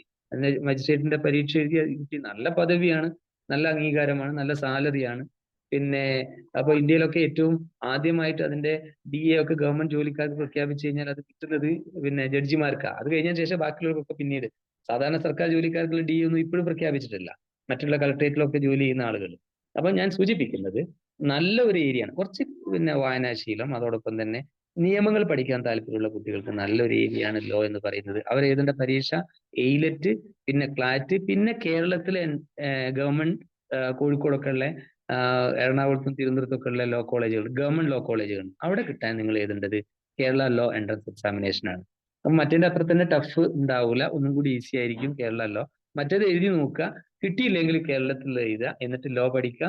LLB കഴിഞ്ഞ് LLM കൂടി പോവുക, master of law and literature എന്ന് പറയുന്ന കോഴ്സിന് പോവുക. എന്നിട്ട് നിങ്ങൾക്ക് ഇഷ്ടപ്പെട്ട ഒന്നെങ്കിൽ HR മാനേജർ ആണെങ്കിൽ അങ്ങനെ, പ്രാക്ടീസ് ചെയ്യണമെങ്കിൽ അങ്ങനെ, ജഡ്ജി ആവുകയാണെങ്കിൽ അങ്ങനെ, ആ രീതിയിൽ നിങ്ങൾ മുന്നോട്ട് പോവുക എന്നാണ് ലോ ആയിട്ട് ബന്ധപ്പെട്ടുകൊണ്ട് സൂചിപ്പിക്കുകയാണ്. ലോ ഒന്നും കൂടി അടിവരയിട്ടുകൊണ്ട് പറയേണ്ടത്, ലോയിൽ ഇപ്പോഴ് നിങ്ങൾക്ക് HR മാനേജർ ലീഗൽ അഡ്വൈസർ എന്ന് പറയുന്ന കോപ്പറേറ്റീവ് കമ്പനികൾ നേരിട്ട് സെലക്ഷൻ നടത്തുന്ന പ്രവണത കൂടിയുണ്ട് എന്നത് നമ്മൾ മനസ്സിലാക്കുക. പിന്നെ ലേബർ ഓഫീസർമാർ, അസിസ്റ്റന്റ് ലേബർ ഓഫീസർമാർ എന്നുള്ള PSC നേരിട്ട് നിയമിക്കുന്നത് LLB ബാക്ക്ഗ്രൗണ്ട് ഉള്ള ആളുകളാണ്, LLB കഴിഞ്ഞ ആളുകളാണ്. അപ്പം ലേബർ ലോസ് ഒക്കെ പഠിച്ച ആളുകളാണ്. നല്ല പോസ്റ്റാണ്. അസിസ്റ്റന്റ് ലേബർ ALO എന്നാ പറയാം, അസിസ്റ്റന്റ് ലേബർ ഓഫീസർ. ലേബർ ഡിപ്പാർട്ട്മെന്റിൽ അസിസ്റ്റന്റ് ലേബർ ഓഫീസറായിട്ട് LLB കഴിഞ്ഞ ആളുകളാണ് നിയമിക്കാറ് എന്ന് കൂടി നമ്മൾ മനസ്സിലാക്കുക. അപ്പൊ ലോ നല്ലൊരു ഓപ്ഷനാണ്. അതിനുശേഷം തുടർന്ന് ഞാൻ 4ാമത്തെ കാര്യം പറയുന്നത് മാനേജ്മെന്റ് ആണ്. മാനേജ്മെന്റുമായി ബന്ധപ്പെട്ടുകൊണ്ട് നല്ല സാധ്യതകളുണ്ട്. ഏത് ഗ്രൂപ്പ് പഠിച്ച ആളുകൾക്ക് മാനേജ്മെന്റിലേക്ക് തിരിയാം. ഹ്യൂമാനിറ്റീസ് പഠിച്ച കുട്ടികൾക്ക് നല്ല ഒരു ഓപ്ഷനാണ് മാനേജ്മെന്റ് ഓപ്ഷൻ എന്ന് പറയുന്നത്. നേരിട്ട് ഇന്റഗ്രേറ്റഡ് MBA കോഴ്സിന്, പിന്നെ ഇന്റഗ്രേറ്റഡ് പ്രോഗ്രാമിംഗ് മാനേജ്മെന്റ് പോലുള്ള IPM പോലുള്ള കോഴ്സുകൾ IIM സ്റ്റാർട്ട് ചെയ്തിട്ടുണ്ട്. ഇപ്പം ചില IIM 4-5 വർഷമായി, ചില IIM 2 വർഷമായി ഒക്കെ സ്റ്റാർട്ട് ചെയ്ത കോഴ്സുകളാണ് IPM എന്ന് പറയുന്ന ഇന്റഗ്രേറ്റഡ് പ്രോഗ്രാമിംഗ് മാനേജ്മെന്റ് എന്ന് പറയുന്ന കോഴ്സുകൾ. ഈ കോഴ്സുകൾ പിന്നെ +2 ഹ്യൂമാനിറ്റീസോ സയൻസോ കൊമേഴ്സോ കഴിഞ്ഞ കുട്ടികൾക്ക് എൻട്രൻസ് എക്സാമിനേഷനിലൂടെ അഡ്മിഷൻ കിട്ടും. 100% പ്ലേസ്മെന്റ്. IPM കഴിഞ്ഞാൽ നിങ്ങൾക്ക് integrated program management, IPM aptitude test ആണ് അതിന്റെ എക്സാമിനേഷൻ. അപ്പോൾ IIM IPM കോഴ്സിന് നിങ്ങൾക്ക് ഹ്യൂമാനിറ്റീസ് സ്ട്രീം പഠിച്ചതിന് ശേഷം ഒരു കോച്ചിങ്ങിന് പോകണം. അപ്പോൾ കോഴിക്കോടാണ് ടൈമിലോ ഒക്കെ ഉള്ള കോച്ചിങ് സെന്ററിലോ ബാംഗ്ലൂരിലോ ഒക്കെ അല്ലെ ഓൺലൈൻ കോച്ചിങ്ങിനൊക്കെ പോയി നിങ്ങളൊന്ന് ട്രൈ ചെയ്യണത്. അപ്പം അങ്ങനെ ട്രൈ ചെയ്താൽ നിങ്ങൾക്ക് അതിൽ അഡ്മിഷൻ കിട്ടും. അങ്ങനെ അഡ്മിഷൻ കിട്ടി കഴിഞ്ഞാൽ നിങ്ങൾക്ക് 100% പ്ലേസ്മെന്റ് ആണ്. ഞാൻ സൂചിപ്പിക്കുന്നത്, നമ്മൾ വിചാരിക്കും ഹ്യൂമാനിറ്റീസ് കഴിഞ്ഞാൽ ഇങ്ങനെ ഓപ്ഷൻസ് ഒന്നുമില്ല, എൻട്രൻസ് ഇല്ല, എൻട്രൻസ് എഴുതി പോകേണ്ട ഒരു സാധ്യത ഒന്നും ഇല്ല എന്ന്. ഇപ്പൊ ഞാൻ പറഞ്ഞതൊക്കെ എൻട്രൻസ് എഴുതി പോകേണ്ട സാധ്യത തന്നെയാണ്. അപ്പൊ എൻട്രൻസ് എഴുതി നിങ്ങൾക്ക് ഇന്ത്യയിലെ പ്രീമിയർ ഇൻസ്റ്റിറ്റ്യൂട്ടുകളിൽ IIM പോലുള്ള ഇൻസ്റ്റിറ്റ്യൂട്ടുകളിൽ മാനേജ്മെന്റ് അഡ്മിഷൻ കിട്ടിക്കഴിഞ്ഞാൽ നിങ്ങൾക്ക് 100% ജോലി ഉറപ്പാണ്. എന്റെ നാട്ടില് ഞാൻ നേരത്തെ പറഞ്ഞ പോലെ എന്റെ നാട്ടിൽ സാധാരണ വീട്ടിലൊരു പെൺകുട്ടി, പിന്നെ അവള് സാധാരണ ഒരു ഗവൺമെന്റ് ഹയർ സെക്കൻഡറി സ്കൂളിൽ പഠിച്ചാണ്, Koduvally government higher secondary school. ഭയങ്കര ഒരു ടാലന്റഡ് ഒന്നുമല്ല, ഒരു ആവറേജ് ആണ്. പക്ഷെ അവള് +2 ഹ്യൂമാനിറ്റീസ് പഠിച്ച സമയത്ത് തന്നെ ഇതിനെക്കുറിച്ച് എന്നോട് ചോദിച്ചിരുന്നു, പിന്നെ ഈ IPM കുറിച്ച്. അങ്ങനെ അവൾ IPM എക്സാമിനേഷൻ കുറിച്ച് അറിഞ്ഞു. ഒരു വർഷം കോച്ചിന് പോയി കോഴിക്കോട് ടൈമില്. ഇപ്പോൾ അവള് റോട്ടക്കില് BBA LLB എന്ന് പറയുന്ന കോഴ്സിന് പഠിച്ചുകൊണ്ടിരിക്കുകയാണ്. BBA LLB എന്ന് പറഞ്ഞ കോഴ്സിന് പഠിച്ചുകൊണ്ടിരിക്കുക. ഇപ്പൊ 2nd ഇയർ ആയി. അപ്പൊ സാധാരണ ഒരു വീട്ടിൽ നമ്മുടെ സാധാരണ കുട്ടികൾക്ക് അന്ന് ആ വർഷം 4 കുട്ടികൾക്കോ മറ്റുമാണ് അവിടെ ഈ IPM കോഴ്സിന് കേരളത്തിൽ നിന്ന് അഡ്മിഷൻ കിട്ടിയത്. അപ്പൊ നമുക്ക് സാധാരണ ഒരു വീട്ടിലെ കുട്ടി, നിങ്ങളിപ്പോ ഇതിൽ അറ്റൻഡ് ചെയ്യുന്ന കുട്ടികളൊക്കെ വലിയ ബിസിനസ്സോ അല്ലെങ്കിൽ വലിയ ജോലിക്കാരുടെ മക്കളൊന്നും ആയിരിക്കണമെന്നില്ല. അപ്പൊ നിങ്ങൾ ഏതാണെങ്കിലും ഇത് അറ്റൻഡ് ചെയ്യുന്ന കുട്ടികളെ ശ്രദ്ധിക്കുന്ന രക്ഷിതാക്കളാണെങ്കിലും കുട്ടികളാണെങ്കിലും ഒക്കെ മനസ്സിലാക്കേണ്ടത്, നമ്മൾ പഠിച്ചു കഴിഞ്ഞാൽ, നമ്മൾ ഒരു എയിം വെച്ച് കഴിഞ്ഞാൽ തീർച്ചയായിട്ടും നമുക്ക് ആ മേഖലയിലൊക്കെ പോകാൻ കഴിയുമെന്നുള്ളതാണ്. അപ്പൊ ഇത് IPM കോഴ്സ് മാത്രമല്ല, ഇപ്പൊ കോഴിക്കോട് IIM ഈ വർഷം ഒരു കോഴ്സ് തുടങ്ങിയിട്ടുണ്ട്, ബാച്ചലർ ഓഫ് മാനേജ്മെന്റ് സ്റ്റഡീസ് എന്നാണ്, BMS, bachelor of management studies. നല്ല കോഴ്സാണ്.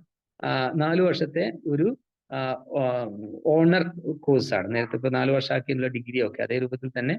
പിന്നെ 4 വർഷത്തെ കോഴ്സാണ് BMS എന്ന് പറയുന്ന കാലിക്കറ്റ് IIM തുടങ്ങിയത്. അത് കൊച്ചി ക്യാമ്പസിലാണ് അവർ ഈ വർഷം സ്റ്റാർട്ട് ചെയ്യുന്നത്. അതിന് എൻട്രൻസ് എക്സാമിനേഷൻ വിളിച്ചിരുന്നു, അതിന്റെ സമയമൊക്കെ കഴിഞ്ഞു. +2 കഴിഞ്ഞ കുട്ടികൾക്ക് അത് എഴുതാമായിരുന്നു. അപ്പോൾ ഹ്യൂമാനിറ്റീസ് കഴിഞ്ഞ കുട്ടികൾ ആ പരീക്ഷ എഴുതി BMS അഡ്മിഷൻ കിട്ടിക്കഴിഞ്ഞാൽ 100% ജോലി ഉറപ്പാണ്. അവിടെ ഫീസ് ഉണ്ട്. ചില കുട്ടികൾ ചോദിക്കാറുണ്ട് അവിടെ വലിയ ഫീസ് ഇല്ല.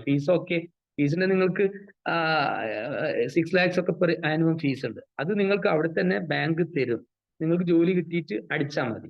അപ്പൊ അങ്ങനെ സാമ്പത്തികമായി പ്രയാസമുള്ള ആളുകൾക്ക് നേരിട്ട് ലോൺ എടുത്തുകൊണ്ട് അവിടെ ബാങ്കുകാർ അവിടെ വന്നിട്ട് കുട്ടികളെ പിന്നെ ക്യാൻവാസ് ചെയ്യാണ് ലോൺ കൊടുക്കാൻ വേണ്ടിയിട്ട്. കാരണം 100% ജോലി കിട്ടുമെന്ന് ഉറപ്പാണ്. അപ്പൊ അതുകൊണ്ട് തന്നെ അവർ ലോൺ കൊടുക്കുകയും അങ്ങനെ ആ മേഖലയിലേക്ക് എത്തിപ്പെടുകയൊക്കെ ചെയ്യാമെന്നുള്ളതാണ്. മാനേജ്മെന്റ് കോഴ്സ് എന്ന് പറഞ്ഞാൽ IPM കോഴ്സ് മാത്രമല്ല, MBA കോഴ്സുകളുണ്ട്. ഈ MBA കോഴ്സുകൾക്കൊക്കെ ഇപ്പൊ IIM തന്നെ MBAക്ക് ഇക്വലന്റ് ആയ കോഴ്സ് ഉണ്ട്, 2 വർഷത്തെ. പിന്നെ കോഴ്സുകൾ, ആ കോഴ്സുകൾക്ക് CAT എക്സാം ആണ് എഴുതേണ്ടത്. ഹ്യൂമാനിറ്റീസ് സ്ട്രീം കഴിഞ്ഞ് ഏത് ഡിഗ്രി കഴിഞ്ഞാലും നിങ്ങൾക്ക് CAT എക്സാമിനേഷൻ എഴുതാം. ഇന്ത്യയിലെ IIM പോസ്റ്റ് ഗ്രാജുവേറ്റ് മാനേജ്മെന്റ് കോഴ്സിന് വേണ്ടിയിട്ടുള്ള പിന്നെ എൻട്രൻസ് എക്സാമിനേഷൻ എഴുതേണ്ടത് CAT എന്ന പേരിലുള്ള പരീക്ഷയാണ്, കോമൺ അഡ്മിഷൻ ടെസ്റ്റ്. ഈ പരീക്ഷ എഴുതി നിങ്ങൾക്ക് ഡിഗ്രി കഴിഞ്ഞ് ഈ പരീക്ഷ എഴുതി നിങ്ങൾക്ക് CATന്റെ റിട്ടേൺ എക്സാമിനേഷൻ, പിന്നെ അതിനുശേഷം ഗ്രൂപ്പ് ഡിസ്കഷൻ, പിന്നെ പേഴ്സണൽ ഇന്റർവ്യൂ, ഈ 3 കഴിഞ്ഞ് കഴിഞ്ഞാൽ നിങ്ങൾക്ക് അഡ്മിഷൻ കിട്ടിക്കഴിഞ്ഞാൽ നിങ്ങൾക്ക് ജോലി ഉറപ്പാണ്. അവിടെ ഒരു സംശയമില്ല, ജോലി ഉറപ്പാണ്.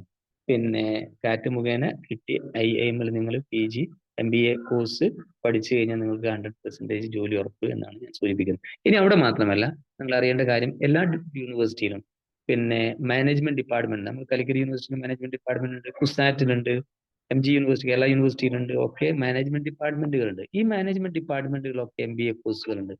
ഈ MBA കോഴ്സുകൾക്ക് അടിസ്ഥാന യോഗ്യത ഡിഗ്രിയാണ്. അത് ഹ്യൂമാനിറ്റീസ് സ്ട്രീമിലോ അല്ലെങ്കിൽ ഏത് സ്ട്രീമിൽ പഠിച്ചാലും നിങ്ങൾക്ക് എഴുതാം. അതിന്റെ ഒരു കോച്ചിങ്ങിനൊക്കെ നിങ്ങൾ പോയിട്ടുണ്ടെങ്കിൽ തീർച്ചയായിട്ടും നിങ്ങൾക്ക് അതിന്റെ CMAT എന്ന് പറയുന്ന കോമൺ മാനേജ്മെന്റ് അഡ്മിഷൻ ടെസ്റ്റ് എന്ന് പറയുന്ന ഒരു പരീക്ഷ ഉണ്ട്. ആ പരീക്ഷ കാറ്റിന്റെ അത്ര ടഫ് അല്ല, ഒന്നും കൂടി ഈസിയാണ്. കോമൺ മാനേജ്മെന്റ് അഡ്മിഷൻ ടെസ്റ്റ് കഴിഞ്ഞാൽ നിങ്ങൾക്ക് ആ മേഖലയിലേക്ക് അതിൽ അഡ്മിഷൻ കിട്ടുകയും അവിടെ പഠിക്കുകയും ഒരു ക്യാമ്പസ് പ്ലേസ്മെന്റിനുള്ള സാധ്യതകളുണ്ട്. 100% ഇല്ലെങ്കിൽ ഒരു 50-60% ഒക്കെ ക്യാമ്പസ് പ്ലേസ്മെന്റിന് സാധ്യതകളുണ്ട്. അപ്പൊ ഹ്യൂമാനിറ്റീസിന് പോകാൻ പറ്റുന്ന നല്ലൊരു ഏരിയയാണ് മാനേജ്മെന്റ് സ്ട്രീം എന്ന് ഞാൻ സൂചിപ്പിച്ചത്. പിന്നെ കേരള മാനേജ്മെന്റ് ആപ്റ്റിറ്റ്യൂഡ് ടെസ്റ്റ് എന്ന് പറഞ്ഞ KMAT എന്ന് പറയുന്ന ഒരു എക്സാം കൂടി, അത് സെൽഫ് ഫിനാൻസ് കോളേജുകളിലേക്കും കൂടി പിന്നെ MBAക്കുള്ള അഡ്മിഷനുള്ള ഒരു ടെസ്റ്റാണ് KMAT. അപ്പം കാറ്റ് എഴുതുക, അതിൽ കിട്ടുകയാണെങ്കിൽ നിങ്ങൾ രക്ഷപ്പെട്ട് ഏറ്റവും നല്ല പ്രീമിയർ ഇൻസ്റ്റിറ്റ്യൂട്ടിൽ നിങ്ങൾക്ക് അഡ്മിഷൻ കിട്ടും. ഇനി അതല്ല CMAT എഴുതുക. ഇനി അതും കിട്ടിയില്ലെങ്കിൽ KMATലൂടെ നിങ്ങൾ ഒരു സെൽഫ് ഫിനാൻസ് കോളേജിലെങ്കിലും താല്പര്യമുള്ള കുട്ടികൾക്ക് MBA പഠിച്ചു കഴിഞ്ഞാൽ ജോലി സാധ്യത ഉണ്ട് എന്നുള്ളതാണ്. മാനേജ്മെന്റ് കോഴ്സുകൾ പഠിച്ചു കഴിഞ്ഞാൽ ജോലി സാധ്യത ഉണ്ട് എന്നുള്ളതാണ് ഞാൻ സൂചിപ്പിക്കുന്നത്. ഇപ്പൊ മാനേജ്മെന്റ് പറഞ്ഞു. ഇനി അടുത്തത് പിന്നെ അഞ്ചാമത്തെ ഒരു ഓപ്ഷനാണ് സോഷ്യൽ വർക്ക്. നേരത്തെ ഒരാൾ എഴുതി ചോദിച്ചിരുന്നു സോഷ്യൽ വർക്ക്. നല്ലൊരു ഏരിയയാണ് സോഷ്യൽ വർക്ക് എന്നുള്ളത്. സൈക്കോളജി, പിന്നെ സോഷ്യൽ വർക്കും സോഷ്യോളജിയും ഒക്കെ ഏകദേശം നമുക്ക് ചെയ്യാൻ പറ്റുന്ന, ഹ്യൂമാനിറ്റീസ് ടീമാർക്ക് ചെയ്യാൻ പറ്റുന്ന നല്ല ഓപ്ഷൻസ് ആണ്. അതിന് നിങ്ങൾ +2 കഴിഞ്ഞതിന് ശേഷം ഹ്യൂമാനിറ്റീസ് ആണ് അതിൽ പഠിക്കാൻ ഏറ്റവും. സോഷ്യൽ വർക്കിനാണ് നിങ്ങൾ പോകുന്നതെങ്കിൽ സയൻസ് പഠിക്കണമെന്നില്ല, കൊമേഴ്സും പഠിക്കണമെന്നില്ല. നിങ്ങൾ പോകേണ്ടത് ഹ്യൂമാനിറ്റീസ് സ്ട്രീമിലാണ്. ഹ്യൂമാനിറ്റീസ് സ്ട്രീമിൽ പോയി നിങ്ങൾ BA സോഷ്യോളജി അല്ലെങ്കിൽ BSW എന്ന് പറഞ്ഞ ബാച്ചലർ ഓഫ് സോഷ്യൽ വർക്ക് എന്ന് പറയുന്ന കോഴ്സ്. ഇനി അതല്ലെങ്കിൽ പിന്നെ നിങ്ങൾക്ക് ഏത് കോഴ്സും ഏത് ഡിഗ്രിയും ചെയ്യാവുന്നതാണ്. സോഷ്യൽ വർക്കിലേക്ക് നീങ്ങണമെങ്കിൽ നിങ്ങൾക്ക് ലിറ്ററേച്ചർ ചെയ്താലും പോവാം, പിന്നെ BA എക്കണോമിക്സ് ചെയ്താലൊക്കെ പോവാം. പക്ഷെ ഒന്നും കൂടി നല്ല കോഴ്സ് നിങ്ങൾ BA സോഷ്യോളജി അല്ലെങ്കിൽ BA സൈക്കോളജി അല്ലെങ്കിൽ BSc സൈക്കോളജി അല്ലെങ്കിൽ BSW bachelor of social work എന്ന കോഴ്സ്. ഈ കോഴ്സുകൾ ചെയ്തതിന് ശേഷം നമ്മൾ പഠനം നിർത്തരുത്. അതിനുശേഷം ഒരു ഹയർ സ്റ്റഡീസിന് പോകണം. ഹയർ സ്റ്റഡീസിന് പോയി കഴിഞ്ഞാൽ നമ്മൾ അതിൽ ഒരു സോഷ്യൽ വർക്കുമായി ബന്ധപ്പെട്ട ഒരു പ്രൊഫഷണൽ മേഖലയിലേക്ക് നമുക്ക് പോകാൻ പറ്റും. നല്ല സാധ്യത ഉണ്ട് സോഷ്യോളജിയും സൈക്കോളജിയും സോഷ്യൽ വർക്ക് മേഖലയിലും. ഒരുപാട് NGOസിൽ, ഹോസ്പിറ്റലുകളിൽ, സ്കൂളുകളിൽ ഒക്കെ സോഷ്യൽ വർക്കായിട്ടും പിന്നെ ആ രീതിയിൽ ട്രാവൽ ആൻഡ് ടൂറിസത്തിന്റെ ഞാൻ പറയുന്നുണ്ട്. നിങ്ങൾ പറഞ്ഞതിന് ശേഷം നിങ്ങൾ സംശയങ്ങൾ ചോദിക്കുക കേട്ടോ. ഓരോരോ ഹെഡിങ്ങിൽ ഞാൻ പറഞ്ഞിങ്ങനെ പോവാണ്. അതിൽ ട്രാവൽ ആൻഡ് ടൂറിസം ഹെഡിങ് ഉണ്ട്, ഞാൻ പറയാം. പിന്നെ അപ്പൊ ഞാൻ നേരത്തെ സൂചിപ്പിച്ച പോലെ സോഷ്യൽ വർക്ക് എന്ന് പറയുന്ന മേഖലയിൽ നിങ്ങൾക്ക് ഒരു പ്രൊഫഷണൽ കോഴ്സ് എന്ന് പറയുന്നത് MSW ആണ്. MSW കഴിഞ്ഞതിന് ശേഷം പിന്നെ നിങ്ങൾക്ക് PhD ചെയ്യാം. ആ രീതിയിലേക്ക് പോകാൻ പറ്റും. ഇനി നിങ്ങൾക്ക് ഞാൻ പറഞ്ഞല്ലോ സെൻട്രൽ യൂണിവേഴ്സിറ്റിയിൽ MSW സോഷ്യോളജി കോഴ്സുകളുണ്ട്, PG കോഴ്സുകളുണ്ട്. ആ സെൻട്രൽ യൂണിവേഴ്സിറ്റി നിങ്ങൾക്ക് അഡ്മിഷൻ കിട്ടുന്നത് ഞാൻ നേരത്തെ പറഞ്ഞ അതാണ് ഏറ്റവും ബെസ്റ്റ്. നിങ്ങൾ എന്ത് ചെയ്യണം? നേരത്തെ പറഞ്ഞ CUET PG examination, entrance examination എഴുതണം. CUET PG എൻട്രൻസ് എക്സാമിനേഷൻ എഴുതി നിങ്ങൾക്ക് സെൻട്രൽ യൂണിവേഴ്സിറ്റിയിലേക്ക് MA സോഷ്യോളജിയോ അല്ലെങ്കിൽ MSW കോഴ്സിന് അഡ്മിഷൻ കിട്ടിക്കഴിഞ്ഞാൽ ഒരുപക്ഷെ അവിടെ നിന്ന് പ്ലേസ്മെന്റ് ഉണ്ടാവാം. ആ പ്ലേസ്മെന്റ് നിങ്ങൾക്ക് അബ്സോർബ് ചെയ്യാം. അതല്ലെങ്കിൽ വേറെ ഇന്റർവ്യൂവിനൊക്കെ അറ്റൻഡ് ചെയ്തുകൊണ്ട് നിങ്ങൾക്ക് പോകാം. പിന്നെ നല്ലൊരു സാധ്യത സോഷ്യൽ വർക്കിൽ ഇപ്പോഴുണ്ട് എന്നുള്ള. സൈക്കോളജി അതിൽ ഉൾപ്പെടുന്ന ഒരു മേഖല തന്നെയാണ്. ഇപ്പൊ കമ്മ്യൂണിറ്റി ഡെവലപ്മെന്റുമായി ബന്ധപ്പെട്ടുകൊണ്ട്, ചൈൽഡ് ഡെവലപ്മെന്റുമായി ബന്ധപ്പെട്ടുകൊണ്ട് ഒരു നാട്ടിലൊരു പ്രൊജക്ട് ഉണ്ടാകുക. ആ പ്രൊജക്റ്റുമായി ബന്ധപ്പെട്ടുകൊണ്ട് അതിന്റെ ഒരു ഡെവലപ്മെന്റ്സിന് വേണ്ടിയുള്ള ഒരു പ്രൊജക്ട്, ഒരു കേസ് സ്റ്റഡി ഒക്കെ നടത്തി അതൊക്കെ ചെയ്യുന്നത് ശരിക്കും സോഷ്യൽ വർക്ക് പഠിച്ച ആളുകളാണ്, അല്ലെങ്കിൽ സൈക്കോളജി പഠിച്ച ആളുകളാണ്, സോഷ്യോളജി പഠിച്ച ആളുകളാണ്. അപ്പൊ അതിലൊക്കെ പ്രോജക്റ്റ് കോർഡിനേറ്റർ ആയിട്ടും പ്രോജക്റ്റ് അഡ്മിനിസ്ട്രേറ്റർ ആയിട്ടും ഒക്കെ ജോലി കിട്ടുന്നത് MSW കഴിഞ്ഞ ആളുകൾക്കാണ്. അപ്പൊ ഗവൺമെന്റിന്റെ തന്നെ കുറെ പ്രൊജക്റ്റുകൾ നേരിട്ട് ഗവൺമെന്റ് ചില ഏജൻസി വഴി നടപ്പിലാക്കുന്ന പദ്ധതികൾക്ക് പിന്നെ അപ്ലിക്കേഷൻ ക്ഷണിക്കുന്ന സമയത്ത് MSW അല്ലെങ്കിൽ MA സോഷ്യോളജി അല്ലെങ്കിൽ MSc സൈക്കോളജി ഒക്കെ കഴിഞ്ഞ ആളുകളെയാണ് വിളിക്കാറ്. അപ്പം കുടുംബശ്രീയുടെ ഒരുപാട് പ്രൊജക്റ്റുകളുണ്ട്. അങ്ങനെ മറ്റുള്ള ഒരുപാട് ഹെൽത്തുമായി ബന്ധപ്പെട്ടുകൊണ്ട് പ്രൊജക്റ്റുകളുണ്ട്. അതിലേക്കൊക്കെ ആളുകൾ റിക്രൂട്ട് ചെയ്യുമ്പോൾ MSW അല്ലെങ്കിൽ MA സൈക്കോളജി അല്ലെങ്കിൽ MA സോഷ്യോളജി കഴിഞ്ഞ ആളുകളെയാണ് അതിലേക്ക് റിക്രൂട്ട് ചെയ്യാറ്. അപ്പൊ നല്ല സാധ്യത ആ മേഖലയിൽ ഉണ്ട് എന്നുള്ളതാണ്. ഹ്യൂമാനിറ്റീസ് SLC പഠിക്കുന്ന ആളുകളാണെങ്കിൽ, സോഷ്യൽ വർക്കിലേക്ക് തിരിയാൻ ആഗ്രഹിക്കുന്ന ആളുകളാണെങ്കിൽ നിങ്ങൾ സെലക്ട് ചെയ്യുന്നത് ഹ്യൂമാനിറ്റീസ് സ്ട്രീമാണ്. എന്നിട്ട് നിങ്ങൾ BA സോഷ്യോളജി അല്ലെങ്കിൽ BSW അല്ലെങ്കിൽ ആ രീതിയിലുള്ള കോഴ്സുകൾ സെലക്ട് ചെയ്യുക. പിന്നെ CUT എക്സാം എഴുതി സെൻട്രൽ യൂണിവേഴ്സിറ്റിയിലോ അതല്ലെങ്കിൽ കാലിക്കറ്റ് യൂണിവേഴ്സിറ്റിയിലോ ഒക്കെ ഉള്ള MSW കോഴ്സുകളുണ്ട്. കുസാറ്റിലല്ല, MB യൂണിവേഴ്സിറ്റിയിലും കേരള യൂണിവേഴ്സിറ്റിയിലൊക്കെ കണ്ണൂർ യൂണിവേഴ്സിറ്റിയിലൊക്കെ MSW കോഴ്സ് ഉണ്ട്. അതിന്റെ എൻട്രൻസ് എക്സാമിനേഷൻ എഴുതി അതിലേക്ക് അഡ്മിഷൻ വാങ്ങുക. അതല്ലെങ്കിൽ സെൽഫ് ഫിനാൻസ് കോളേജിൽ MSW അഡ്മിഷൻ വാങ്ങി, അല്ലെങ്കിൽ MS സോഷ്യോളജി, MS സൈക്കോളജിക്ക് അഡ്മിഷൻ വാങ്ങി നിങ്ങൾക്ക് മുന്നോട്ട് പോകാൻ പറ്റുന്നതാണ്. ഒരുപാട് ജോലി ഏരിയ ആ മേഖലയിലുണ്ട് എന്നുള്ളത് കൂടി മനസ്സിലാക്കുക. ഇനി ഞാൻ ട്രാവൽ ആൻഡ് ടൂറിസം കുറച്ച് താഴെ എഴുതിയത്, പക്ഷെ ഞാൻ അത് അടുത്ത് പറയാം. 6ാമത്തെ ഹെഡിങ് ആയ ട്രാവൽ ആൻഡ് ടൂറിസം. ഹ്യൂമാനിറ്റീസ് സ്ട്രീമുകാർക്ക് പോകാൻ പറ്റുന്ന നല്ലൊരു ഓപ്ഷൻ തന്നെയാണ് ട്രാവൽ ആൻഡ് ടൂറിസം. ഇന്ന് നേരത്തെ പോലെയല്ല. ട്രാവൽ ആൻഡ് ടൂറിസത്തിൽ നേരത്തെ ഉണ്ടായിരുന്നത് ഒരു ടിക്കറ്റിങ്ങോ അല്ലെങ്കിൽ ഫ്ലൈറ്റുമായി ബന്ധപ്പെട്ടുകൊണ്ട് ട്രാവൽ ഏജൻസിയോ ഒക്കെ ആയിരുന്നു. ഇന്ന് ഒരുപാട് ടൂർ പ്രൊജക്റ്റുകളുണ്ട്, ടൂറുമായി ബന്ധപ്പെട്ടുകൊണ്ട് ടൂറിസം ഡിപ്പാർട്ട്മെന്റുകളുണ്ട്. അപ്പൊ ടൂറിസം ഡിപ്പാർട്ട്മെന്റുകളും ടൂർ കോർഡിനേറ്റർമാരും ടൂർ പാക്കേജ് ചെയ്യുന്ന വലിയ ഏജൻസികളും ഒക്കെ അവരുടെ ടൂർ കോർഡിനേറ്റർമാരായിട്ടും ടൂർ മാനേജർമാരായിട്ടും അതുമായി ബന്ധപ്പെട്ടുകൊണ്ടുള്ള അഡ്മിനിസ്ട്രേറ്റർമാരായിട്ടും സെലക്ട് ചെയ്യുന്നത് ടൂറിസം മേഖലയിൽ പഠിച്ച ആളുകളെയാണ്. കാരണം അതിലാണ് ഒന്നും കൂടി ആ മേഖല കൈകാര്യം ചെയ്ത് ഈസി ആയിട്ട് കൈകാര്യം ചെയ്ത് അത് വിജയിപ്പിച്ചെടുക്കാൻ അവർക്ക് കഴിയും. അപ്പൊ അതുകൊണ്ട് തന്നെ MA ട്രാവൽ ആൻഡ് ടൂറിസം കോഴ്സോ അല്ലെങ്കിൽ MTA എന്ന് പറയുന്ന ഒരു കോഴ്സ് നോട്ട് ചെയ്യേണ്ട കാര്യമാണ്. നേരത്തെ ചോദിച്ച ആള് മാസ്റ്റർ ഓഫ് ടൂറിസം അഡ്മിനിസ്ട്രേഷൻ നല്ലൊരു കോഴ്സാണ്, അതിന്റെ ഒരു പ്രൊഫഷണൽ കോഴ്സാണ്. മാസ്റ്റർ ഓഫ് ടൂറിസം അഡ്മിനിസ്ട്രേഷൻ അതോടൊപ്പം തന്നെ പിന്നെ സിവിൽ സർവീസ് ഞാൻ പറയുന്നുണ്ട്, ഞാൻ അതിന്റെ ഇടയ്ക്ക് ക്വസ്റ്റ്യൻ കണ്ടുകൊണ്ട് പറയാം. സിവിൽ സർവീസ് ഞാൻ പറയുന്നുണ്ട്. പിന്നെ മാസ്റ്റർ ഓഫ് ടൂറിസം അഡ്മിനിസ്ട്രേഷൻ അല്ലെങ്കിൽ master of travel and tourism എന്ന് പറയുന്ന കോഴ്സ് കഴിഞ്ഞാൽ നിങ്ങൾക്ക് ഈ മേഖലയിലേക്ക് പോകാൻ കഴിയും. നല്ല സാധ്യതയുള്ള ഒരു മേഖലയാണ്. പക്ഷെ അതിനൊരു പാഷൻ വേണം കേട്ടോ നിങ്ങൾക്ക്. പിന്നെ അതിന്റെ ഒരു പാഷൻ, അതിന്റെ ഒരു പൊളിറ്റിക്കൽ സയൻസ് ഞാൻ പറയാം, അതിന്റെ ഒരു താല്പര്യവും അതിന്റെ ഒരു ഇഷ്ടവും അതിന്റെ ഒരു ടൂറിസം മേഖലയിലൊക്കെ ജോലി ചെയ്യാനുള്ള ഒരു എന്താ പറയാ അതിന്റെ ഒരു പാഷൻ ഉണ്ടല്ലോ, ഒരു ഇൻട്രസ്റ്റ് ഉണ്ടല്ലോ, അതും കൂടി ഉണ്ടെങ്കിൽ നിങ്ങൾക്ക് നല്ലൊരു ഓപ്ഷനാണ് ഹ്യൂമാനിറ്റീസുകാർക്ക് ട്രാവൽ ആൻഡ് ടൂറിസം എന്ന് പറയുന്നത്. ഇനി SLC കഴിഞ്ഞ് ട്രാവൽ ആൻഡ് ടൂറിസം മേഖലയിലേക്കാണ് നിങ്ങൾ പോകണം ആഗ്രഹിക്കുന്നുണ്ടെങ്കിൽ നിങ്ങൾ നിർബന്ധമായി സെലക്ട് ചെയ്യുന്നത് ഹ്യൂമാനിറ്റീസ് തന്നെയാണ്.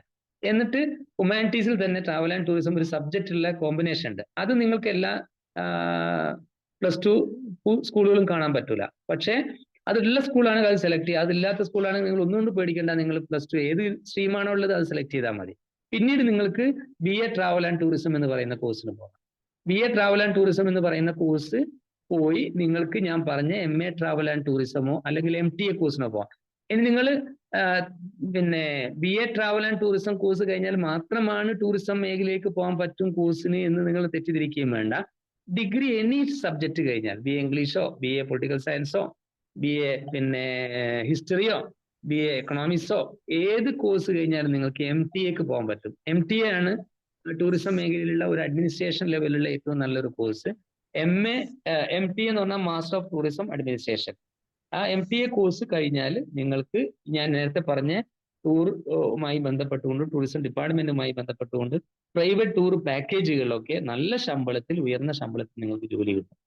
പിന്നെ അതിൽ സെൻട്രൽ യൂണിവേഴ്സിറ്റിയിൽ CUT കഴിഞ്ഞാൽ നിങ്ങൾക്ക് അഡ്മിഷൻ വാങ്ങാം. അപ്പം പോണ്ടിച്ചേരി സെൻട്രൽ യൂണിവേഴ്സിറ്റിയിൽ MA travel and tourism course ഉണ്ട്. MBAയിൽ ട്രാവൽ ആൻഡ് ടൂറിസം സ്പെഷ്യലൈസേഷൻ ഉണ്ട്.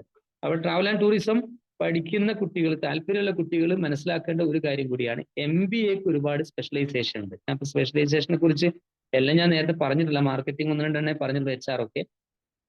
MBAക്ക് ട്രാവൽ ആൻഡ് ടൂറിസം സ്പെഷ്യലൈസേഷൻ ഉണ്ട്. ആ ട്രാവൽ ആൻഡ് ടൂറിസം സ്പെഷ്യലൈസേഷൻ കഴിഞ്ഞാൽ നിങ്ങൾക്ക് ടൂറിസത്തിന്റെ മാനേജർ ഡിപ്പാർട്ട്മെന്റുമായി ബന്ധപ്പെട്ടുകൊണ്ട് പ്രൈവറ്റ് ടൂറിസം പിന്നെ പാക്കേജുകളിൽ അതിന്റെ മാനേജറോ അഡ്മിനിസ്ട്രേറ്ററോ ഒക്കെ ആയിട്ട് നിങ്ങൾക്ക് ജോലി കിട്ടും. അപ്പം പഠിക്കാൻ താല്പര്യമുള്ള ആളുകൾക്ക് നല്ലൊരു ഓപ്ഷനാണ് ടൂറിസം എന്ന് പറയുന്നത്. കൂടി നിങ്ങൾ മനസ്സിലാക്കുക. മറ്റൊരു നല്ല ഏരിയയാണ് ഹോട്ടൽ മാനേജ്മെന്റ്. പിന്നെ ഫോറിൻ കൺട്രീസിൽ ഈ പറഞ്ഞതിനൊക്കെ ഓപ്ഷൻ ഉണ്ട്. ഫോറിൻ കൺട്രീസിൽ നമുക്ക് ഈ പറഞ്ഞതിനൊക്കെ ഓപ്ഷൻ ഉണ്ട്. നിങ്ങൾക്ക് സോഷ്യൽ വർക്ക് കഴിഞ്ഞാൽ ഓപ്ഷൻ ഉണ്ട്, UN-ലൊക്കെ ഓപ്ഷൻ ഉണ്ട്, യുണൈറ്റഡ് നാഷണലിലൊക്കെ നേരിട്ട് നിങ്ങൾക്ക് എക്സാം എഴുതി MSW കഴിഞ്ഞാലും MS സോഷ്യോളജി കഴിഞ്ഞാലും ഇനി പൊളിറ്റിക്കൽ സയൻസ് കഴിഞ്ഞാലും മറ്റുള്ള പിന്നെ MBA കഴിഞ്ഞാലും ഒക്കെ ഓപ്ഷൻസ്, UN-ൽ മാത്രമല്ല വിദേശ രാജ്യങ്ങളിലൊക്കെ ഓപ്ഷൻസ് ഉണ്ട്. നമ്മൾ MBA കഴിഞ്ഞ ഇവിടുന്ന് MBA കഴിഞ്ഞ പോയ ആളുകൾ വിദേശ രാജ്യങ്ങളിൽ ഉയർന്ന തസ്തികയിൽ ജോലി ചെയ്യുന്നുണ്ട്. MBA കഴിഞ്ഞ ആളുകൾ ജോലി ചെയ്യുന്നുണ്ട്, MSW കഴിഞ്ഞ ആളുകൾ ജോലി ചെയ്യുന്നുണ്ട്, MCJ കഴിഞ്ഞ ആളുകൾ ജോലി ചെയ്യുന്നുണ്ട്. ഈ പറയുന്ന കോഴ്സൊക്കെ ഇന്റർനാഷണൽ അപ്രൂവ്ഡ് ആണ്. ഞാൻ പറയുന്ന യൂണിവേഴ്സിറ്റിയിലെ ഉള്ള കോഴ്സുകളൊക്കെ ഇന്റർനാഷണലി അപ്രൂവ്ഡ് ആണ്. നമ്മളുടെ കോഴ്സ് കഴിഞ്ഞ് ഒരു പക്ഷേ അവിടെ ചെല്ലുന്ന സമയത്ത് ഒരു 6 months അവിടുന്ന് ലാംഗ്വേജ് പഠിക്കേണ്ടി വരും, അല്ലെങ്കിൽ ഒരു ആഡ് ഓൺ കോഴ്സ് ഒക്കെ പഠിക്കേണ്ടി വരുന്നു മാത്രം. പക്ഷെ നമ്മൾ ഇവിടുന്ന് എക്സാം എഴുതിയാണ് പോകുന്നതെങ്കിൽ അതിന്റെയൊക്കെ സ്റ്റൈപ്പൻഡ് കിട്ടും. നമുക്ക് സ്കോളർഷിപ്പോട് കൂടി അവിടെ പഠിക്കാൻ പറ്റും. അല്ലെങ്കിൽ ട്രെയിനിങ് പീരീഡിൽ സ്റ്റൈപ്പൻഡോട് കൂടി ജോലി ചെയ്തിട്ട് 6 മാസം കഴിഞ്ഞ് നേരിട്ട് ജോലിയിലേക്ക് പ്രവേശിക്കാൻ പറ്റും. ഏത് കോഴ്സിനും, ഞാൻ ഈ പറയുന്ന എല്ലാ കോഴ്സിനും വിദേശ രാജ്യങ്ങളിലും ജോലി സാധ്യതകളുണ്ട്. വിദേശത്ത് പോയാലും നിങ്ങൾക്ക് ജോലി കിട്ടുമെന്നാണ് ഞാൻ സൂചിപ്പിച്ചത്. പിന്നെ ടീച്ചിങ്ങുമായി ബന്ധപ്പെട്ടുകൊണ്ട് പറഞ്ഞല്ലോ, വിദേശ രാജ്യങ്ങളിൽ ജോലി ചെയ്യുന്ന ആളുകൾ, മിഡിൽ ഈസ്റ്റിൽ ജോലി ചെയ്യുന്ന ടീച്ചർമാരിൽ ഭൂരിഭാഗവും നമ്മുടെ മലയാളികളാണ്. അത് ഏത് സബ്ജക്ട് പഠിച്ച ആളുകൾ, നല്ല സാലറിയാണ് അവിടെ. ഒരു സ്റ്റാർട്ടിങ്ങിൽ തന്നെ ഒരു 6,000 അല്ലെങ്കിൽ 7,000 ഒക്കെ റിയാലോ ദിർഹമോ ഒക്കെയാണ് അവിടെ സാലറി.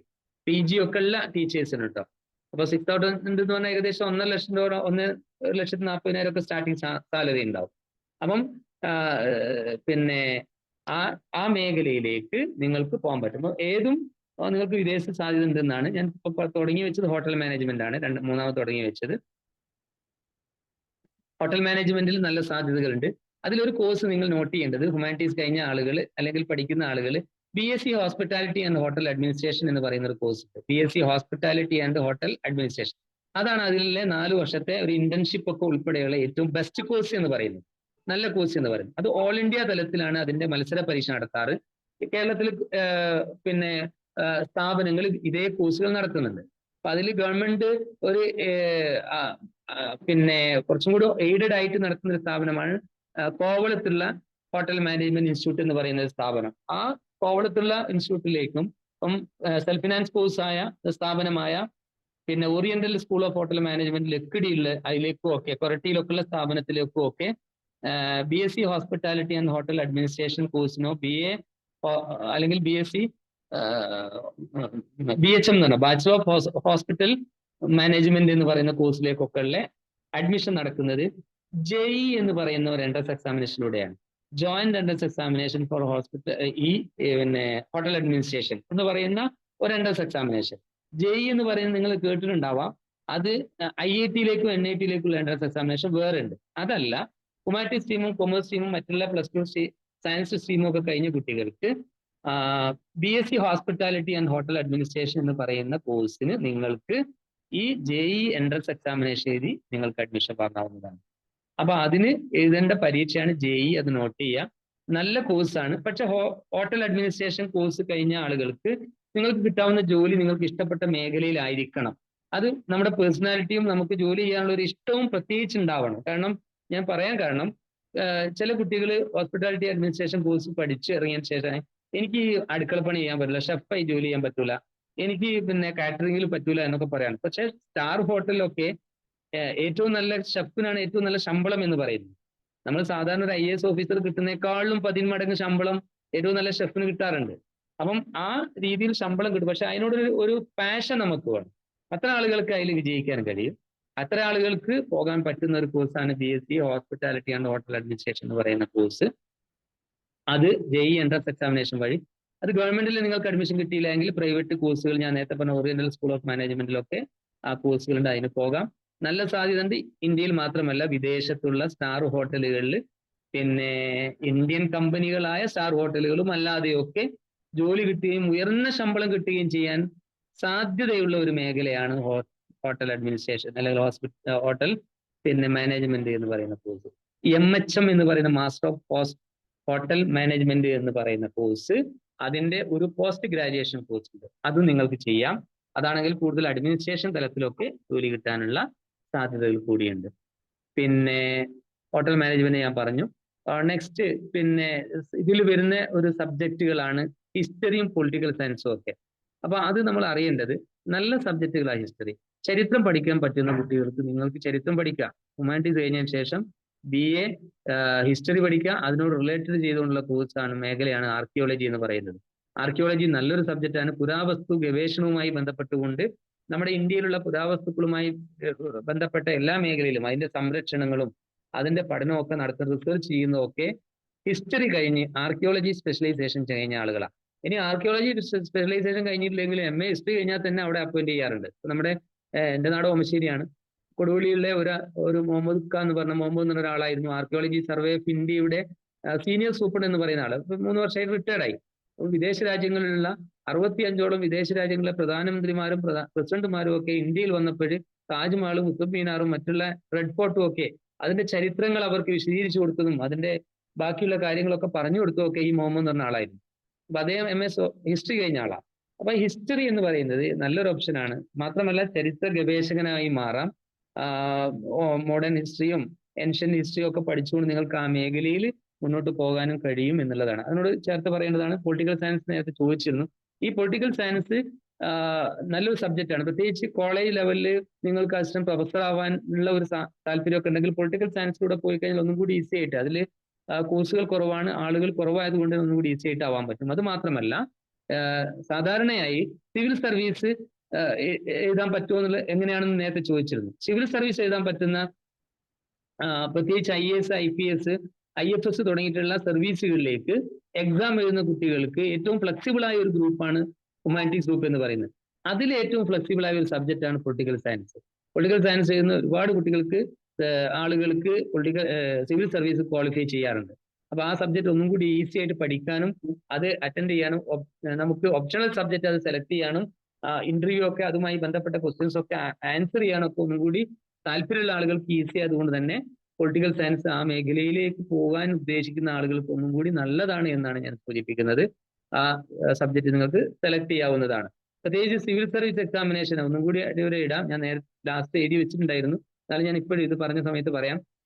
സിവിൽ സർവീസ് എക്സാമിനേഷൻ ഇന്ത്യയിലേക്ക് ഉള്ള ഏറ്റവും ഉയർന്ന അഡ്മിനിസ്ട്രേറ്റീവ് സർവീസുകളായ IAS, IPS, IFS പോലുള്ള IRS, ഇന്ത്യൻ റെയിൽവേ സർവീസ്, അല്ലെങ്കിൽ Indian revenue service, Indian postal service തുടങ്ങിയിട്ടുള്ള ഏറ്റവും ഉയർന്ന അഡ്മിനിസ്ട്രേറ്റീവ് തലത്തിലേക്കുള്ള സർവീസുകളായ ഇതിലേക്കുള്ള മത്സര പരീക്ഷകൾ എഴുതുമ്പോൾ ഏറ്റവും കൂടുതൽ കുട്ടികൾ ആദ്യം തന്നെ സ്കോർ ചെയ്യുന്നത് ഹ്യൂമാനിറ്റീസ് സ്ട്രീമിൽ വന്ന ആളുകളാണ്. അപ്പൊ അതുകൊണ്ട് തന്നെ ഹ്യൂമാനിറ്റീസ് സ്ട്രീമുകാർക്ക് പോകാൻ പറ്റുന്ന നല്ലൊരു ഓപ്ഷനാണ് സിവിൽ സർവീസ് എന്ന് പറയുന്നത് കൂടി എന്ന് നിങ്ങൾ മനസ്സിലാക്കും. പിന്നെ മറ്റൊരു മേഖലയാണ് ഫൈൻ ആർട്സ്. ഫൈൻ ആർട്സ് നല്ലൊരു സാധ്യതയുള്ള മേഖലയാണ്. പ്രത്യേകിച്ച് ഹ്യൂമാനിറ്റീസിലെ മനസ്സിലാക്കുന്നത് BA ഫൈൻ ആർട്സ്, MFA എന്ന് പറയുന്ന കോഴ്സ് ഉണ്ട്, പിന്നെ BFA എന്ന് പറയുന്ന കോഴ്സ് ഉണ്ട്. BFA എന്ന് പറഞ്ഞാൽ bachelor of fine arts, bachelor of arts എന്ന് പറയുന്ന കോഴ്സ് ഉണ്ട് ഫൈൻ ആർട്സിൽ തന്നെ. പിന്നെ അതോടൊപ്പം തന്നെ BFA കഴിഞ്ഞാൽ നല്ലൊരു കോഴ്സാണ്, ഒരു പ്രൊഫഷണൽ കോഴ്സാണ് MFA എന്ന് പറയുന്ന കോഴ്സ്. ഇപ്പൊ ഡിസൈനിങ് മേഖലയെ ഒക്കെ ഉൾപ്പെടുത്തിക്കൊണ്ട് അതിന്റെ സിലബസ് ഒക്കെ നേരത്തെ ഉണ്ടായിരുന്ന സിലബസ് കമ്പ്യൂട്ടർ ഓറിയന്റഡ് ആയിട്ട് ഒന്നും കൂടി പരിഷ്കരിച്ചിട്ടുണ്ട് എന്നുള്ള, ഗ്രാഫിക് ഡിസൈനിങ്ങും ഒക്കെ ഉൾപ്പെടുത്തിക്കൊണ്ട് ഒന്നും കൂടി പരിഷ്കരിച്ചിട്ടുണ്ട് അതിന്റെ സിലബസ്.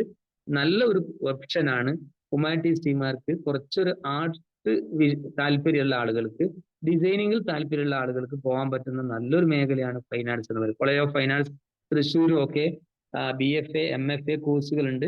MFA കോഴ്സ് കഴിഞ്ഞാൽ നിങ്ങൾക്ക് വലിയ കമ്പനികൾ ഡിസൈനറായിട്ട് തന്നെ സെലക്ഷൻ കിട്ടും. പിന്നെ ടീച്ചിങ്ങിൽ ഒരു മേഖല ഉണ്ട്. BFA, MFA കഴിഞ്ഞാൽ ആർട്ട് ടീച്ചറായി മാറാൻ പറ്റും. പിന്നെ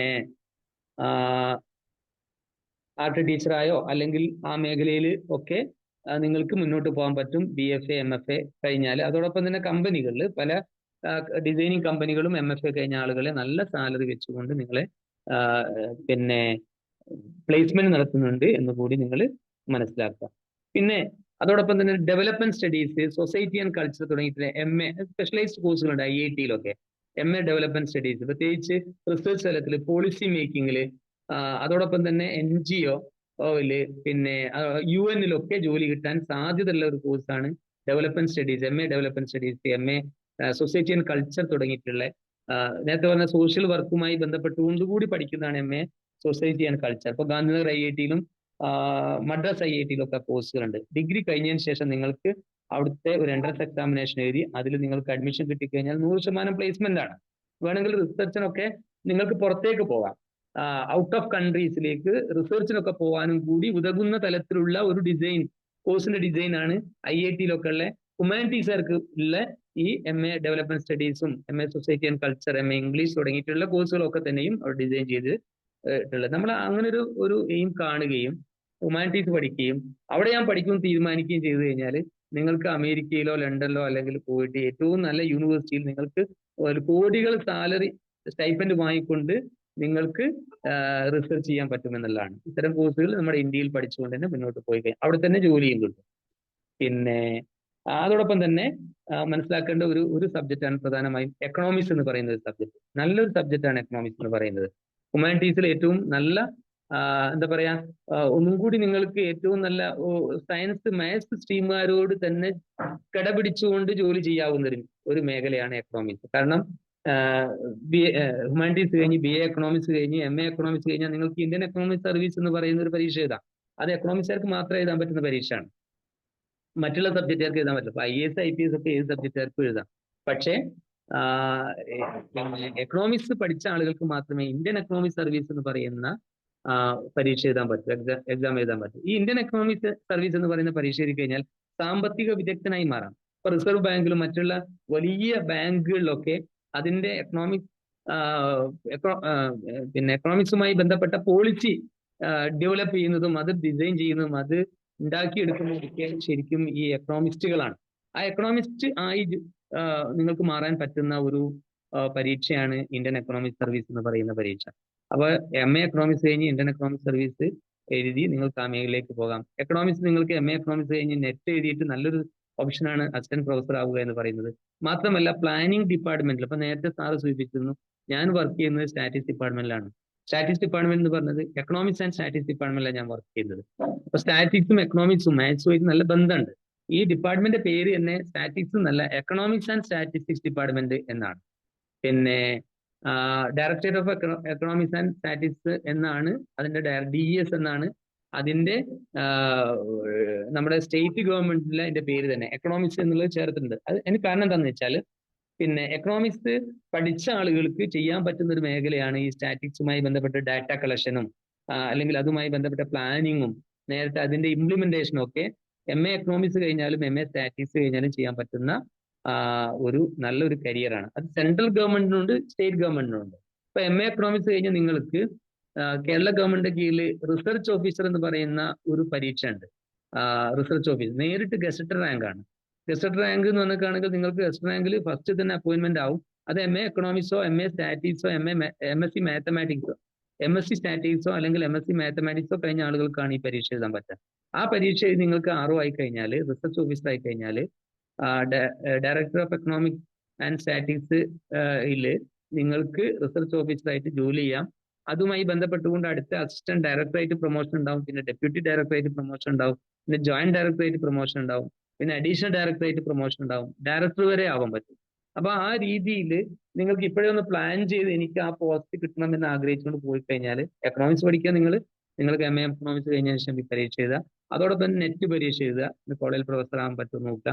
എക്കണോമിസ്റ്റ് എന്ന് പറയുന്ന സാമ്പത്തിക വിദഗ്ധൻ എന്ന് പറയുന്നത് തീർച്ചയായിട്ടും റിസർവ് ബാങ്കിലെ ഗവർണറോ അല്ലെങ്കിൽ അതൊക്കെ സാമ്പത്തിക വിദഗ്ധന്മാരാണ്. അപ്പം എക്കണോമിക്സ് പഠിച്ച ആളുകളാണ് ആ മേഖലയിൽ. അത് മാത്രമല്ല ഷെയർ മാർക്കറ്റിലും സ്റ്റോക്ക് എക്സ്ചേഞ്ച്, ഷെയർ മാർക്കറ്റ് പോലെയുള്ള മേഖലയിലും ഈ എക്കണോമിക്സ് പഠിച്ച ആളുകൾക്ക് നല്ല സാധ്യതകളുണ്ട് എന്ന് കൂടി മനസ്സിലാക്കുക. അപ്പം എക്കണോമിക്സ് നല്ലൊരു സബ്ജക്റ്റ് ആണെന്ന് ഞാൻ സൂചിപ്പിച്ചു. കമ്പ്യൂട്ടർ സയൻസിലേക്ക് നിങ്ങൾക്ക് തിരിയാം. വേണമെങ്കിൽ ഡിഗ്രി കഴിഞ്ഞതിന് ശേഷം PGDC എന്ന് പറയുന്ന കോഴ്സ് ഉണ്ട്. അങ്ങനെ സോഫ്റ്റ്വെയർ എഞ്ചിനീയർ ആളുകൾ ഒരുപാടുണ്ട്. ചിലപ്പോൾ ഹ്യൂമാനിറ്റീസ് പഠിച്ച കുട്ടികൾക്ക് കമ്പ്യൂട്ടർ പഠിക്കാൻ പറ്റില്ല, അതുകൊണ്ട് എന്താ ചെയ്യുക എന്നുള്ള ഒരു കൺഫ്യൂഷൻ ഉണ്ടെങ്കിൽ, നിങ്ങൾ കമ്പ്യൂട്ടർ സയൻസിൽ ഇഷ്ടമുണ്ടെങ്കിൽ ഡിഗ്രി കഴിഞ്ഞ കുട്ടികൾക്ക്, ഏത് ഡിഗ്രി കഴിഞ്ഞ ആളുകൾക്കും PGDC post graduate diploma in computer application എന്ന് പറയുന്ന കോഴ്സ് ചെയ്യാം. ആ കോഴ്സ് കഴിഞ്ഞാൽ നിങ്ങൾക്ക് കമ്പ്യൂട്ടർ മേഖലയിലേക്ക് തിരിയാൻ പറ്റും. ഒന്നും കൂടി നിങ്ങൾ ഒന്ന് ട്രൈ ചെയ്യണമെന്ന് മാത്രം. നന്നായി ഒന്ന് ഹാർഡ് വർക്ക് ചെയ്ത് കഴിഞ്ഞാൽ നിങ്ങൾക്ക് സോഫ്റ്റ്വെയർ എഞ്ചിനീയർ ആയിട്ടോ നെറ്റ്വർക്ക് എഞ്ചിനീയർ ആയിട്ടോ ഒക്കെ ജോലി ചെയ്യാൻ പറ്റും. ഇനി അതല്ല, +2 കഴിഞ്ഞിട്ട് പിന്നെ നിങ്ങൾക്ക് ഒന്നും കൂടി കമ്പ്യൂട്ടർ സയൻസിനെ പഠിച്ചു പോകണമെങ്കിൽ നിങ്ങൾക്ക് പോളിടെക്നിക്കിലേക്ക് പോകാം. അത് SLC ആണ് ഇതിന്റെ യോഗ്യത. പോളിടെക്നിക്ക് നിങ്ങൾക്ക് പോകാൻ പറ്റും എന്നുള്ളത് ഞാൻ അതിനോട് ചേർത്ത് പറയാണ്. കാരണം ചിലപ്പോൾ ഉണ്ടാകും കുട്ടികൾ ഹ്യൂമാനിറ്റീസ് കഴിഞ്ഞു അല്ലെങ്കിൽ കൊമേഴ്സ് കഴിഞ്ഞു, എനിക്ക് കുറെ വായിച്ച് പഠിക്കാനൊന്നും പറ്റൂല, എനിക്ക് പെട്ടെന്നൊരു ജോലി ആവുക വേണ്ടത്, ടെക്നിക്കൽ കോഴ്സ് കഴിയണം. അത് കമ്പ്യൂട്ടർ സയൻസോ മെക്കാനിക്കലോ ഓട്ടോമൊബൈലോ ഇലക്ട്രിക്കലോ ഒക്കെ ആണെങ്കിൽ നിങ്ങൾ ധൈര്യപ്പെട്ട് വേണമെങ്കിൽ +2 പഠിച്ചു കഴിഞ്ഞാൽ നിങ്ങൾക്ക് SLC ബേസ് ചെയ്തുകൊണ്ടുള്ള കമ്പ്യൂട്ടർ എഞ്ചിനീയറിംഗ് ഡിപ്ലോമ അല്ലെങ്കിൽ മെക്കാനിക്കൽ എഞ്ചിനീയറിംഗ് ഡിപ്ലോമ അല്ലെങ്കിൽ ഇലക്ട്രിക്കൽ എഞ്ചിനീയറിംഗ് ഡിപ്ലോമ അല്ലെങ്കിൽ സിവിൽ എഞ്ചിനീയറിംഗ് ഡിപ്ലോമ തുടങ്ങിയിട്ടുള്ള 3 വർഷത്തെ എഞ്ചിനീയറിംഗ് ഡിപ്ലോമ കോഴ്സ് നിങ്ങൾക്ക് പോകാം. കേരള ഗവൺമെന്റ് പോളിടെക്നിക്കുള്ള അപേക്ഷ കൊടുക്കേണ്ട ലാസ്റ്റ് ഡേറ്റ് നാളെയാണ്. ഈ എന്റെ ക്ലാസ് കേൾക്കുന്ന ആളുകൾ പോളിടെക്നിക്കിൽ പോകാൻ ആഗ്രഹിക്കുന്ന, ഇതുവരെ അപേക്ഷ കൊടുക്കാത്ത കുട്ടികളുണ്ടെങ്കിൽ നാളെ വൈകുന്നേരം വരെ അതിന്റെ അപേക്ഷ കൊടുക്കാം. 16-ാം തീയതി വൈകുന്നേരം വരെ അതിന്റെ അപേക്ഷ കൊടുക്കേണ്ട സമയമാണ്. ഗവൺമെന്റ് പോളിടെക്നിക്കിൽ കിട്ടിക്കഴിഞ്ഞാൽ പൈസ കൊടുക്കേണ്ട, 3 വർഷം അവിടെ ഫ്രീ ആയിട്ട് പഠിക്കാം. അത് കഴിഞ്ഞാൽ ജോലിയിലേക്ക് പ്രവേശിക്കാം. അപ്പം അതേ രൂപത്തിലാണ് അതിന്റെ ITI കോഴ്സും. +2 ഹ്യൂമാനിറ്റീസ് ഒക്കെ കഴിഞ്ഞ കുട്ടികൾക്ക് ചിലപ്പോൾ ഉണ്ടാവും ടെക്നിക്കൽ ആയിട്ട് ഒന്ന് പഠിക്കണം. പോളിയല്ല, 2 വർഷം പഠിച്ചാൽ മതി. അത് സിവിലോ അല്ലെങ്കിൽ ഇലക്ട്രോണിക്സോ അങ്ങനെ ഇലക്ട്രിക്കലോ ഒക്കെ പഠിച്ച് 2 വർഷം കൊണ്ട് NCVT സർട്ടിഫിക്കറ്റ് കിട്ടും. റെയിൽവേയിലോ അല്ലെങ്കിൽ ഗൾഫിലോ ഇന്ത്യയിലോ ഒക്കെ ജോലി കിട്ടാൻ സാധ്യതയുള്ളതാണ് ITI സർട്ടിഫിക്കറ്റുകളും പോളിടെക്നിക് സർട്ടിഫിക്കറ്റുകളും. റെയിൽവേയിലൊക്കെ ഏറ്റവും കൂടുതൽ ആളുകളെ റിക്രൂട്ട് ചെയ്യുന്നതും ITI കഴിഞ്ഞ ആളുകളെയാണ്. പിന്നെ നമ്മുടെ ഷിപ്പ് യാർഡിലേക്കും മറ്റുള്ള എയർഫോഴ്സിലേക്കും ഒക്കെ റിക്രൂട്ട് ചെയ്യുന്നുണ്ട് ഈ ITI കഴിഞ്ഞ ആളുകളെ. അപ്പം ഏത് മേഖലയാണെങ്കിലും ഹ്യൂമാനിറ്റീസിന് ഒരുപാട് ഞാൻ പറഞ്ഞു, കുറേ മേഖലകൾ ഞാൻ പറഞ്ഞു. ഈ മേഖലയിലൊക്കെ നിങ്ങൾക്ക് പോകാൻ പറ്റും. അതോടൊപ്പം തന്നെ ഇനി നിങ്ങൾക്ക് അക്കൗണ്ടിങ് മേഖല CMA പരീക്ഷ എഴുതണമെങ്കിൽ സർട്ടിഫൈഡ് ഇൻ മാനേജ്മെന്റ് അക്കൗണ്ടിംഗ് എന്ന് പറയുന്ന പരീക്ഷ ഹ്യൂമാനിറ്റീസുകാർക്ക് എഴുതാം. ഒന്ന് നമ്മൾ അക്കൗണ്ടൻസിയുമായി ബന്ധപ്പെട്ട മാത്സ് ഒന്ന് ട്രൈ ചെയ്യണമെന്നേ ഉള്ളൂ. ഇഷ്ടംപോലെ കംപ്ലീറ്റ് ചെയ്യുന്നുണ്ട്. ഹ്യൂമാനിറ്റീസ് കഴിഞ്ഞ് CA കംപ്ലീറ്റ് ചെയ്ത ആളുകളെ എനിക്കറിയാം. ഹ്യൂമാനിറ്റീസ് കഴിഞ്ഞാൽ CAക്ക് പോകാം, CS പോകാം, CMAക്കൊക്കെ പോകാൻ പറ്റും. പക്ഷെ നിങ്ങൾ പോകുന്ന സമയത്ത് ഒന്നും കൂടി ആലോചിച്ച് നന്നായി പഠിക്കും എന്നുള്ള ഒരു താല്പര്യത്തോടു കൂടി നിങ്ങൾ പോവുക. ഇഷ്ടംപോലെ കുട്ടികൾ അങ്ങനെ പോകുന്നുണ്ട്, ക്വാളിഫൈ ചെയ്യുന്നുണ്ട്, ആ മേഖലയിൽ ജോലിയും ചെയ്യുന്നുണ്ട്. അപ്പം CAക്കോ CS പോകാൻ പറ്റൂല, മാനേജ്മെന്റ് പോകാൻ പറ്റൂല നമ്മൾക്ക് എന്നുള്ളൊരു ധാരണ ആർക്കും ഉണ്ടാവരുത്. ഈ കോഴ്സിനൊക്കെ ഹ്യൂമാനിറ്റീസുകാർക്കും പോകാൻ കഴിയും എന്നുള്ളതാണ് സൂചിപ്പിക്കുന്നത്. പിന്നെ അതോടൊപ്പം തന്നെ നമ്മൾ മനസ്സിലാക്കേണ്ട മറ്റൊരു കാര്യം, സിവിൽ സർവീസ് ഞാൻ പറഞ്ഞു. പിന്നെ ബാങ്കിങ്ങുമായി ബന്ധപ്പെട്ടുകൊണ്ട് താല്പര്യമുള്ള ആളുകൾക്ക്, ബാങ്കിങ്ങിൽ ജോലി എന്ന് പറയുന്ന താല്പര്യമുള്ള ആളുകൾക്ക് ഇന്ന് IBPS, Indian banking personal selection എന്ന് പറയുന്ന ഒരു ബോഡിയാണ് ഇതിന്റെ പരീക്ഷ നടത്തുന്നത്. ഈ എക്സാമിലൂടെയാണ് ബാങ്കിങ്ങിലേക്ക് ക്ലറിക്കൽ പോസ്റ്റിലേക്കും അതിന്റെ മാനേജർ തസ്തികയിലേക്കും പരീക്ഷ നടത്തുന്നത്. അത് രണ്ട് പരീക്ഷയാണ് നടത്തുക. ഒന്ന്, ഡിഗ്രി കഴിഞ്ഞാൽ നിങ്ങൾക്ക് ഈ പരീക്ഷ എഴുതാം. ക്ലറിക്ക് ആയാൽ നിങ്ങൾക്ക് ക്ലറിക്കൽ കഴിഞ്ഞ് പ്രൊമോഷനായി പിന്നീട് മാനേജർ ആവാം. പക്ഷെ നിങ്ങൾക്ക് പ്രൊബേഷണറി ഓഫീസർ എന്ന് പറഞ്ഞ പരീക്ഷ ഉണ്ട്. ആ പരീക്ഷ നിങ്ങൾക്ക് എഴുതണമെങ്കിൽ നിങ്ങൾക്ക് ഡിഗ്രി കഴിഞ്ഞാൽ BA ഏതെങ്കിലും ഒരു സബ്ജക്റ്റിൽ ഡിഗ്രി കഴിഞ്ഞാൽ നിങ്ങൾക്ക് ആ പരീക്ഷ എഴുതാം. അതിന്റെ ഒരു ഇതിനൊക്കെ നമ്മൾ ചെയ്യേണ്ട കാര്യം, നമുക്കൊരു ജോലി കിട്ടണമെന്ന് ആഗ്രഹിക്കുന്നുണ്ടെങ്കിൽ പെട്ടെന്ന് നമ്മൾ വീട്ടിലൊന്നും കൊണ്ട് ആരും ജോലി തരൂല. പക്ഷെ നമുക്ക് അത്രയും പ്രീമിയർ ഇൻസ്റ്റിറ്റ്യൂട്ടിൽ, ഞാൻ നേരത്തെ പറഞ്ഞ പ്രീമിയർ ഇൻസ്റ്റിറ്റ്യൂട്ടിലൊക്കെ അഡ്മിഷൻ കിട്ടിക്കഴിഞ്ഞാൽ പ്ലേസ്മെന്റ് ഉണ്ടാവും. അതിന് നമ്മൾ എൻട്രൻസ് കോച്ചിങ്ങിനൊക്കെ പോകണം, അല്ലെങ്കിൽ നമ്മൾ പഠിച്ചതിന് ശേഷം കോച്ചിങ്ങിന് പോകണം. ഇപ്പം IBPSന്റെ ബാങ്കിങ് സർവീസ് റിക്രൂട്ട്മെന്റുമായി ബന്ധപ്പെട്ടുകൊണ്ടുള്ള കോച്ചിങ്ങുകളുണ്ട്, അതിന് പോവുക.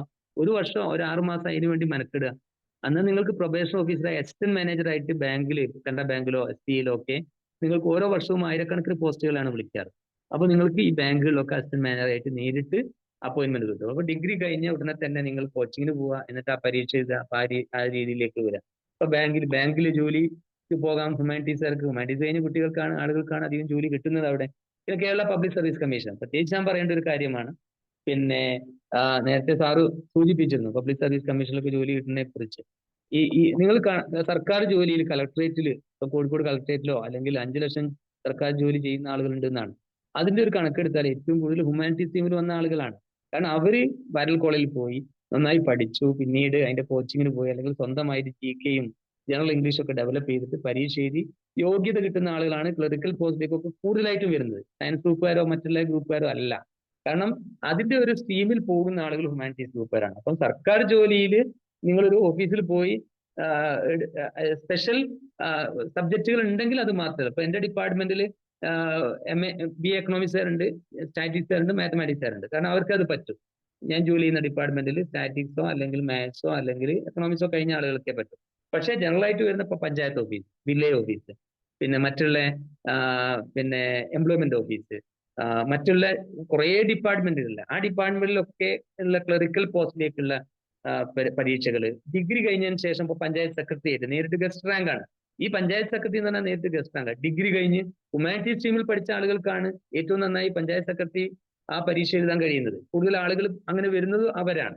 അപ്പൊ നിങ്ങൾ ഇപ്പോഴേ ടാർഗറ്റ് ചെയ്യേണ്ടത് എനിക്ക് നല്ലൊരു സർക്കാർ ജോലി, അത് കിട്ടുന്നത് വരെ ഞാൻ നന്നായി പഠിച്ച് മുന്നോട്ട് പോകും എന്നുള്ളതാണ്.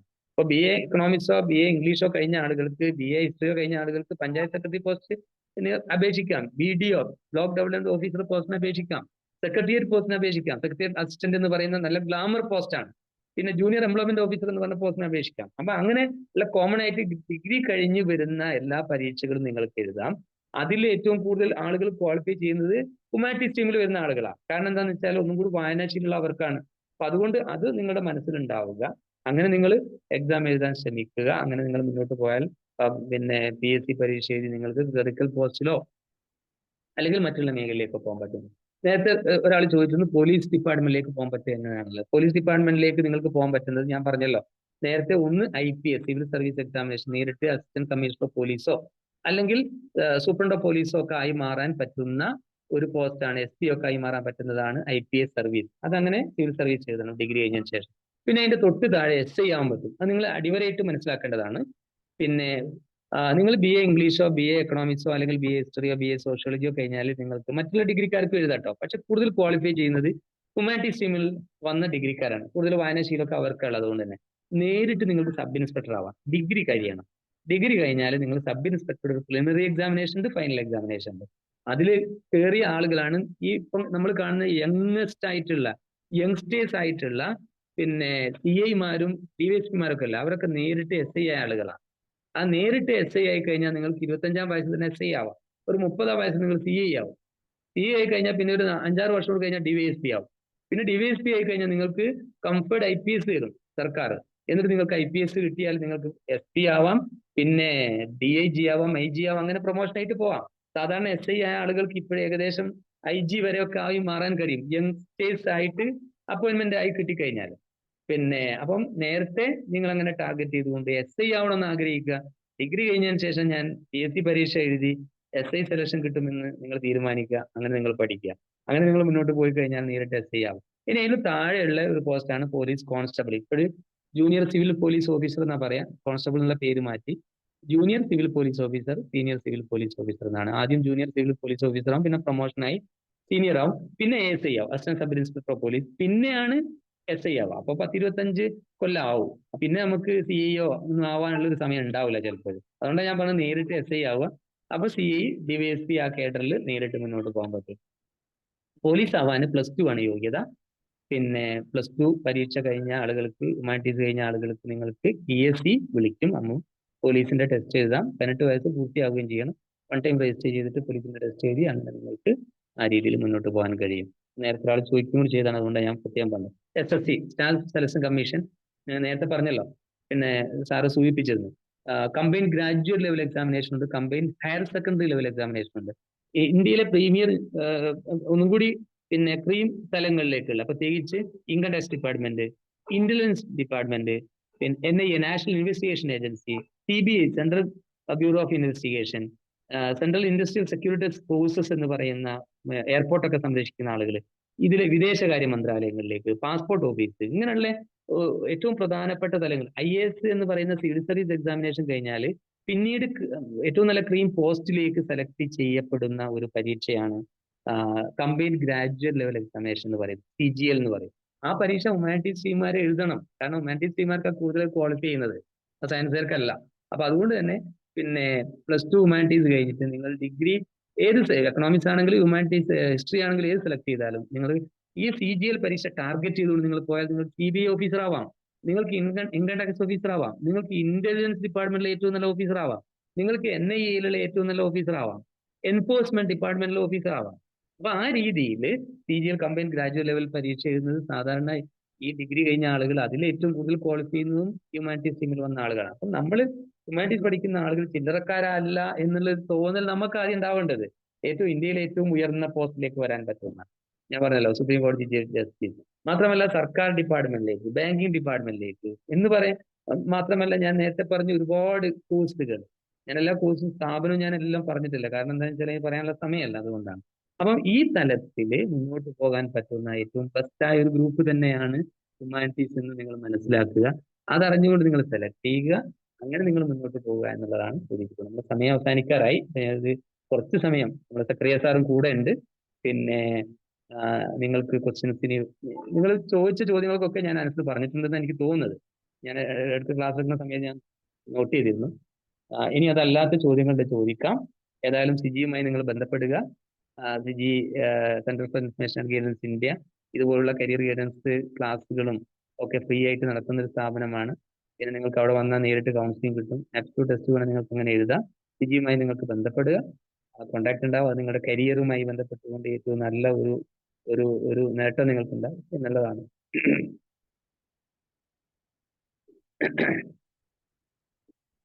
Humanities with maths of opportunity ആണ് ഞാൻ നേരത്തെ പറഞ്ഞ എക്കണോമിക്സ് പഠിച്ചാലുള്ള ഒരു ഏരിയ. പിന്നെ നിങ്ങൾക്ക് സ്റ്റാറ്റി സബായിട്ട് ചില സബ്ജക്റ്റുകളുണ്ട്. സ്റ്റാറ്റി എടുക്കാം. സ്റ്റാറ്റി സബ് എടുത്തു കഴിഞ്ഞാൽ പിന്നെ എക്കണോമിക്സിന് സ്റ്റാറ്റി സബ്ജക്റ്റുകളുണ്ട്, സബായിട്ട് എടുക്കാൻ പറ്റും. സ്റ്റാറ്റി നല്ലൊരു ഓപ്ഷനാണ്. മാത്സുമായി ബന്ധപ്പെട്ടതാണ് സ്റ്റാറ്റിസ്റ്റിക്സ് എന്ന് പറയുന്നത്. അപ്പൊ ആ രീതിയിലും നിങ്ങൾക്ക് പോകാൻ പറ്റും. പിന്നെ ഡിഗ്രി പഠിക്കുന്ന സമയത്ത് സ്റ്റാറ്റി എക്കണോമിക്സ് എടുക്കുമ്പോൾ സ്റ്റാറ്റി സബ്ജക്ട് എടുക്കുക, എന്നിട്ട് അങ്ങനെ സ്റ്റാറ്റി MSc സ്റ്റാറ്റി എടുക്കുക, അങ്ങനെ ആ രീതിയിൽ പോകാൻ പറ്റും. അപ്പൊ നിങ്ങൾ മേജർ സബ്ജക്ട് മൈനർ സബ്ജക്ട് ഉള്ളതുകൊണ്ട് നിങ്ങൾക്ക് ഏതും സെലക്ട് ചെയ്യാം. അത് നിങ്ങൾ അറിയേണ്ട കാര്യമാണ്. മുമ്പൊക്കെ ഇല്ലാത്തൊരു സാധ്യതയാണ്. 4 വർഷം ഡിഗ്രി ആയപ്പോൾ പേരൻസും കുട്ടികളൊക്കെ ആശങ്ക ഉണ്ടായിരുന്നു, ഈ 3 വർഷം പഠിക്കുന്നത് 4 വർഷം പഠിക്കണ്ടേ. പക്ഷെ അതിന്റെ ഗുണങ്ങള് അതിനേക്കാൾ ഒരുപാട് ഗുണങ്ങളാണ്. നമ്മൾ ഇന്റർനാഷണൽ തലത്തിലുള്ള ഡിഗ്രിയാ ചെയ്യാൻ പോകുന്നത് ഇപ്പോഴേ. നേരത്തെ നമ്മൾ കേരളത്തിൽ മാത്രം ഒതുങ്ങി നിൽക്കുന്ന ഒരു ഡിഗ്രി ആയിരുന്നു 3 വർഷത്തെ. അത് കഴിഞ്ഞ് ഇന്റർനാഷണൽ തലത്തിൽ MS പോകണമെങ്കിൽ വീണ്ടും നമ്മൾ 1 വർഷം പഠിക്കേണ്ടിയിരുന്നു, അല്ലെങ്കിൽ ബിടെക്കോ പോലുള്ള 4 വർഷത്തെ കോഴ്സ് പഠിക്കേണ്ടിയിരുന്നു. അപ്പൊ ഇന്ന് നിങ്ങൾക്ക് ഈ 4 വർഷത്തെ ഡിഗ്രി ചെയ്താൽ വിദേശ രാജ്യങ്ങളിലെ ഏത് സ്ഥലത്തും പോയിട്ട് നിങ്ങൾക്ക് PG ചെയ്യാൻ പറ്റും, മാസ്റ്റേഴ്സ് ചെയ്യാൻ പറ്റും. അപ്പൊ ആ രീതിയിൽ, അത് മാത്രമല്ല മേജർ സബ്ജക്റ്റും മൈനർ സബ്ജക്റ്റും ഉണ്ട്. നിങ്ങൾക്ക് എക്കണോമിക്സ് പഠിക്കുന്ന ഒരാൾക്ക് മാത്സ് സെലക്ട് ചെയ്യാൻ പറ്റും, പുതിയ ടെസ്റ്റ് അനുസരിച്ചുകൊണ്ട്.